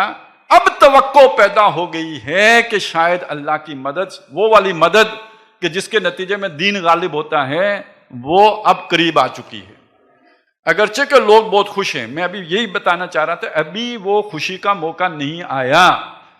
ابھی ایک طرف دعاؤں کی ضرورت ہے کہ اللہ تعالیٰ ان کو کامیابی کے ساتھ ویسی حکومت قائم کرنے کی توفیق عطا فرمائے. ابھی عبوری حکومت بنی ہے اور بہت خطرات ہیں. افغانستان میں بھی خطرات ہیں، ہمارے ملک کے لیے بھی خطرات ہیں. یہ بھی ہو سکتا ہے، اور جو ہو رہا ہے اور جس کی میں نے نشاندہی کی ہے کہ انڈیا پورا زور لگا رہا ہے کہ دنیا کو یہ بتائے کہ طالبان کے پیچھے پاکستان ہے. یہ ایک منصوبے کے تحت ہے، اور اس منصوبے کا مطلب کیا ہے کہ کل دنیا کو خوفزدہ کرو کہ ایک بھی پاکستان اگر ان بنیاد پرستوں کے ساتھ جڑ گیا تو پوری دنیا کا امن خطرے میں آ جائے گا. یہ آپ دیکھیں گے 6 مہینے کے بعد امریکہ یہ سٹانس لے لے گا. اس سے پہلے انڈیا کو پروپیگنڈے پہ لگایا ہوا ہے. جو ہی لوگوں کے کان پک گئے، یا یوں سمجھیے کہ یہ بات لوگ اپنے کانوں سے دماغ میں بٹھا لی، تو اگلا قدم امریکہ اٹھائے گا اور پھر ایک بڑا گھیراؤ جس میں پاکستان سمیت شامل ہو جائے گا. اس منظر کو دیکھ کر جب ہمارے لوگ بھی اچھل کود شروع کر دیتے ہیں تو افسوس ہوتا ہے. خطرے کی گھنٹیاں بجنے لگتی ہیں کہ کل یہ سارا مقدمہ بنے گا ہمارے اوپر، تو ہوش ان کو بھی لینا چاہیے، انہیں بھی سوچنا چاہیے کہ ہم تو اپنا گردن خود پھنسانے کے چکر میں پڑے ہوئے ہیں، تو اگر وہ حکمت سے کام لے رہے ہیں تو آپ بھی فاصلہ رکھیے۔ وہ جو داغ آپ کے اوپر ہیں وہ شور مچانے سے نہیں دھلیں گے، وہ کام کرنے سے دھلیں گے۔ اب اس گلٹی کانشیسنس کی وجہ سے مزید اپنے آپ کو نہ پھنسائیں۔ ہاں، اس سے نکلنے کا راستہ ہے، جو مدد ہو سکتی ہے مدد کریں، شور نہ مچائیں، جو مدد ہو سکتی ہے کریں، اس کے نتیجے میں تمغہ نہیں لگے گا، اللہ کے ہاں بہت بڑا تمغہ ملے گا۔ تو اب کوئی کام تو خدا واسطے بھی کر لیں نا، اللہ کے لیے بھی کر لیں، فی سبیل اللہ بھی کر لیں، قبر کے لیے کر لیں، قیامت کے لیے کر لیں، وہ محمد الرسول اللہ کو اللہ کو دکھانے کے لیے بھی کر لیں کہ سب کے ہی تمغے لینے ہیں۔ تو ذرا تھوڑا سا پروپیگنڈا پر ہاتھ ہلکا رکھیں، اور جو کام کیا جا سکتا ہے وہ کیا جائے، اور اس اعتبار سے اگر فاصلہ بھی رکھا جائے ظاہراً تو یہ ڈپلومیسی کا تقاضا ہے۔ اور اپنی جو بھی طاقت ہے اسے بڑھایا جائے۔ اور سب سے بڑی بات جو ہمارے لیے خطرے کی بات ہے، اگر ہم اب بھی بطور ملک اسلام کی طرف پیش قدمی نہیں کرتے تو پھر شدید خطرہ ہے کہ ان کی تو اللہ مدد فرمائے، ہماری چھانٹی کی خاطر درگت بنائے، تاکہ ہمارا گند صاف ہو، اور پھر الٹیمیٹلی ہمیں اور انہیں جوڑ دے۔ یہ تکلیف دے، یہ اللہ کی پھر سرجیکل سٹرائک ہوگی۔ انڈیا تو نہیں کر سکتا سرجیکل سٹرائک، لیکن یہ کہ اللہ تو کر سکتا ہے نا، وہ تو علی کل شیء قدیر ہے، اور وہ جب کرنے پہ آئے تو پھر کسی کے ہاتھوں بھی کروا سکتا ہے۔ اس سے بچنے کا طریقہ یہ ہے، اور یہ سمجھ لیں، ہم کم از کم ہم جانتے ہیں ایک دن میں اسلام نہیں آ سکتا، نہ افغانستان میں نہ پاکستان میں۔ جو یہ کہتے ہیں کہ ایک دن میں آ سکتا ہے وہ احمق ہے۔ آئے گا، گریجولی آئے گا، لیکن نیت تو نظر آئے، کوئی پہلا قدم تو اٹھائے، وہ تو نظر آ جائے گا نا، صحیح رخ پر پہلا قدم بھی نظر آ جائے گا۔ آپ اسی پارلیمنٹ کو بٹھائیں، ہم مولویوں کی بات نہ سنیں، اپنی اسلامی نظریاتی کونسل نے جو 50 سالوں میں سفارشات دی ہیں 1973 سے لے کر آج تک، ان میں سے ایک ایک کو لے کے ڈسکشن کر کے اس پر عمل درآمد شروع کر دیں۔ اسلامی نظریاتی کونسل آئینی ادارہ ہے نا، آئین پاکستان کے تحت بنا ہوا ادارہ ہے۔ آج تک اس نے جتنی سفارشات مرتب کر کے قومی اسمبلی کو قانون سازی کے لیے بھیجی ہیں، کسی ایک پر بھی کبھی ڈسکشن ہی نہیں ہوئی۔ یار شروع کر دو، پہلے دن سے جو اس نے وہیں سے شروع کر دو، آج والی کو چھوڑو، 70s والی سے شروع ہو جاؤ، ہمیں لگ جائے گا یار صحیح رخ پہ چل پڑیں۔ اللہ تعالیٰ کے بھی وعدہ ہے کہ ایک بندہ اپنے گھر سے نکل پڑے ہجرت کے لیے، رستے میں اسے موت آ جائے، وہ اللہ کی راہ میں موت سمجھی جائے گی۔ ایک بندہ جس نے توبہ کا ارادہ کر لیا، اور توبہ کے لیے دوسری منزل پہ جانا ضروری تھا، گھر سے نکل پڑا، منزل سے ابھی دور، گھر سے نزدیک، رستے میں موت آ گئی، یہ سمجھانے کے لیے کہ اس کی موت کتنی عظیم ہے، محمد الرسول اللہ صلی اللہ علیہ وسلم نے مثال دے کے سمجھایا کہ اللہ تعالیٰ نے فرشتوں سے کہا کہ فاصلہ ناپو، گھر والا فاصلہ نزدیک ہے تو دوزخ میں ڈالو، اور وہ بستی والا فاصلہ نزدیک ہے تو جنت میں لے جاؤ۔ تھا یہی، گھر والا فاصلہ نزدیک تھا، لیکن سمجھایا یہ کہ ایسے بندے کی اللہ کتنی مدد کرتا ہے، اور خلاف معمول جا کے مدد کرتا ہے، کہ اللہ نے فرشتوں کو حکم دیا کہ وہ جو دور والا رستہ ہے اسے سکیڑ دو، اور یہ جو قریب والا ہے اسے لمبا کر دو، اور وہ جو حساب والے فرشتے تھے تاکہ جب وہ اپنا آڈٹ کریں تو اس میں یہ پاس ہو جائے۔ اس حد تک جا کر اللہ نے اس بندے کی مدد کی جو ابھی منزل پہ نہیں پہنچا، صرف ارادے سے نکلا۔ آپ بھی ارادہ کر لیں، اس ملک میں یہ کام ہو، نظر آ جائے گا۔ اور آخری گزارش دینی جماعتوں سے کہ یار یہ وہی تمغے لینے والی بات کو، کریڈٹ لینے والی بات کو، وہ ہراول دستہ بننا، یہ لوگوں کو سنانا اور نمبر بنانا، اب ہمیں اس سے باہر آ جانا چاہیے۔ اب ہمیں وہ کام کرنے چاہیے کہ جو در حقیقت اس ملک کے لیے، اس دین کے غلبے کے لیے ضروری ہیں۔ اس میں سب سے اہم بات ہے عوام کو ایجوکیٹ کرنا، ان کے سامنے اصل دین کو لے کے آنا جو ہم نہیں لے کے آتے، ان کی طرف ہم پیش قدمی نہیں کرتے، ان کو ہم سمجھاتے ہی نہیں۔ حکمرانوں سے مطالبہ کرتے ہیں کہ آپ دین غالب کر دو. یہ جتنی بھی تحریکیں میرے علم میں ہیں جو دین کے مطالبے کی بات کرتی ہیں، اس میں جماعت اسلامی ہے، مولانا مودودی رحمۃ اللہ علیہ نے قائم کی، ڈاکٹر صاحب نے تنظیم بنائی. تحریک شہیدین کے حوالے سے جو ان کا میں نے تجزیہ پڑھا ہے کہ تحریک شہیدین کو حکومت ملی، وہ ناکام ہو گئی. اس کا سبب کیا ہے؟ پہلی بات جو لکھی گئی ہے وہ یہ لکھی گئی ہے کہ جو تبدیلی وہ لے کے آئے تھے اس کے لیے عوام تیار نہیں تھی. مولانا مودودی صاحب نے بھی یہی بات لکھی، ڈاکٹر صاحب نے بھی یہی بات کی. بھائی جب ہم پرویز مشرف سے یا صدر زرداری سے یا اب کون ہے وہ عمران خان سے ہم مطالبہ کرتے ہیں کہ اسلام غالب کر دو، کیا ہماری قوم اسلام کو قبول کرنے کے لیے تیار ہے؟ ایک واقعہ ذہن میں رکھیے، ضیاء الحق صاحب آئے تھے، انہوں نے بھی کچھ جو ہے نا وہ دکھاوے کے لیے اسلام غالب کیا تھا. اس میں سے ایک حکم تھا، آپ کو یاد ہوگا جو بزرگ ہیں، قصاص و دیت آرڈیننس. قصاص و دیت آرڈیننس. قصاص بدلہ لینا، کسی نے کسی کو قتل کر دیا، بدلے میں اسے قتل کیا. دیت اس کا خون بہا دینا. اب اس دیت کے اندر ایک مسئلہ ہے کہ قتل خطا میں قصاص نہیں ہوتا، دیت ہوتی ہے. اب ایک ایکسیڈنٹ میں بندہ مارا گیا، وہ قتل خطا ہے، گاڑی کے آگے آیا مر گیا، ایکسیڈنٹ ہے، قتل خطا ہے، اس کا قصاص نہیں ہوگا، دیت ہوگی. اب اس آرڈیننس میں جس کے ہاتھوں وہ مرے گا اس نے دیت دینی ہے. اب بالفرض 1980 میں یا 84 میں دیت 1.5 لاکھ یا 3 لاکھ روپے تھی، وہ تو بہت بڑی بلا ہے. اب وہ دے گا کون؟ کس کے ہاتھوں مرا؟ ڈرائیور کے ہاتھوں. تو ایک تو چلیں پرائیویٹ گاڑیاں ہیں ان کے ڈرائیور دے سکتے ہیں، لیکن یہ جو گاڑیاں ہوتی ہیں پبلک سروس، یہ جو لوڈنگ گاڑیاں ہوتی ہیں، اس پہ تو ڈرائیور مزدور ہوتا ہے، دیہڑی دار، اس کے پاس اتنے پیسے کہاں سے آئیں گے کہ وہ دے گا؟ انہوں نے کہا یار اچھا اسلام ہے، یہ تو ہم غریب مارے گئے. تمام لوڈر والوں نے، تمام ٹریلے والوں نے، تمام پبلک سروس والوں نے ہڑتال کر دی کہ یہ ہمیں آرڈیننس منظور نہیں ہے. مارشل لا میں وہ آرڈیننس واپس ہو گیا.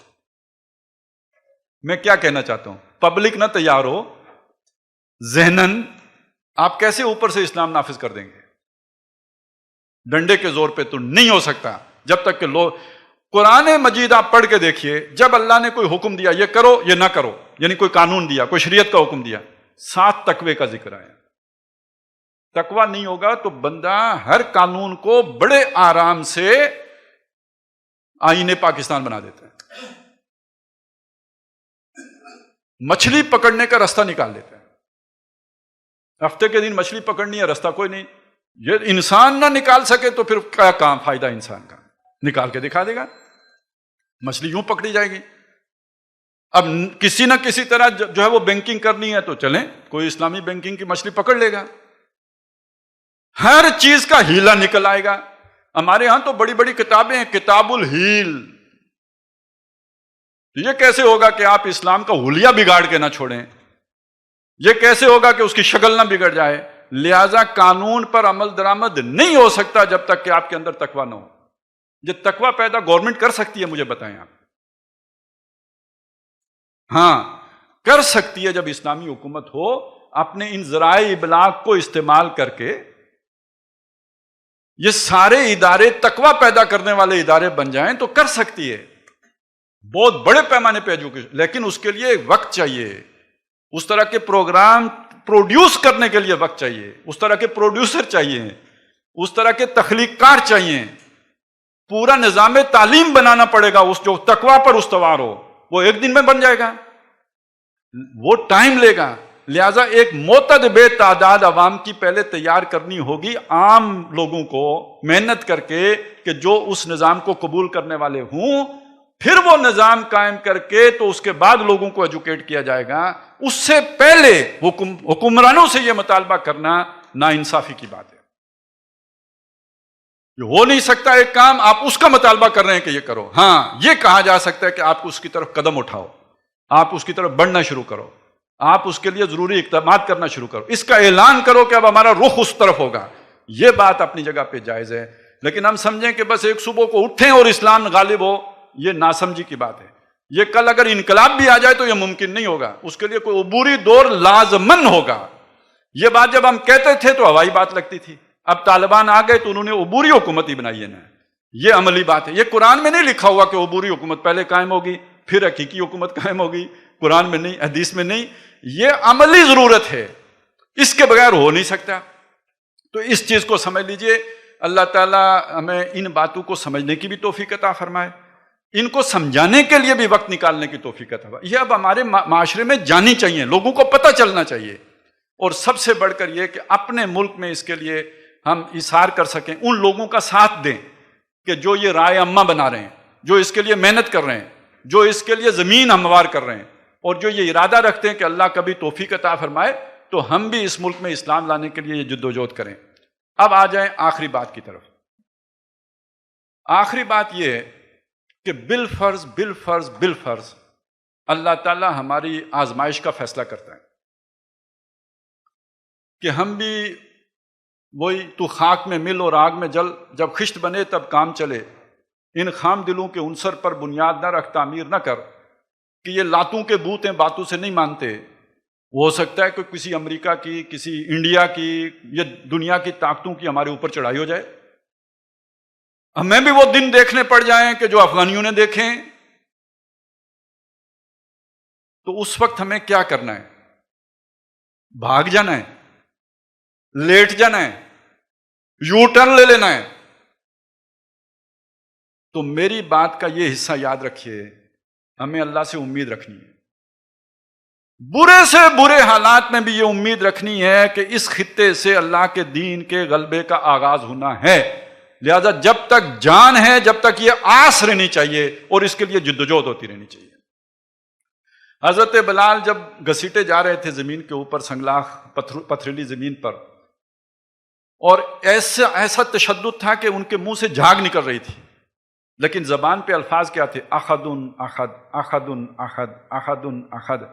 تو برے سے برے حالات میں بھی اپنے نظریے کو نہیں چھوڑنا ہے، اپنی امید کو نہیں توڑنا ہے، اس پہ قائم و دائم رہنا ہے. اور یہ اگر ہونا ہے تو اب زیادہ دور نہیں ہے، یہ 1-2 سال کا معاملہ ہے ہمارے، اور اس سے بھی پہلے ہو سکتا ہے، کیونکہ آخری زمانے میں تجزیے پیچھے رہ رہے ہیں اور رفتار وقت کی تیز ہو گئی ہے. ہو سکتا ہے اس سے جلدی ہو جائے. اللہ سے ہماری دعا اچھے سے اچھے کی ہے، برے سے برے کے لیے تیار رہیے اور اپنی محنت کے لیے جو ہے اللہ سے دعا مانگیے کہ ہم کر سکیں. استقامت اللہ عطا فرمائے، ہم بھی یو ٹرنیے نہ ہو جائیں. اللہ اس کی ہمیں توفیق فرمائے. میں اسی پہ اپنی گفتگو ختم کرتا ہوں. اقول قولی ھذا واستغفر اللہ لی ولکم ولسائر المسلمین والمسلمات.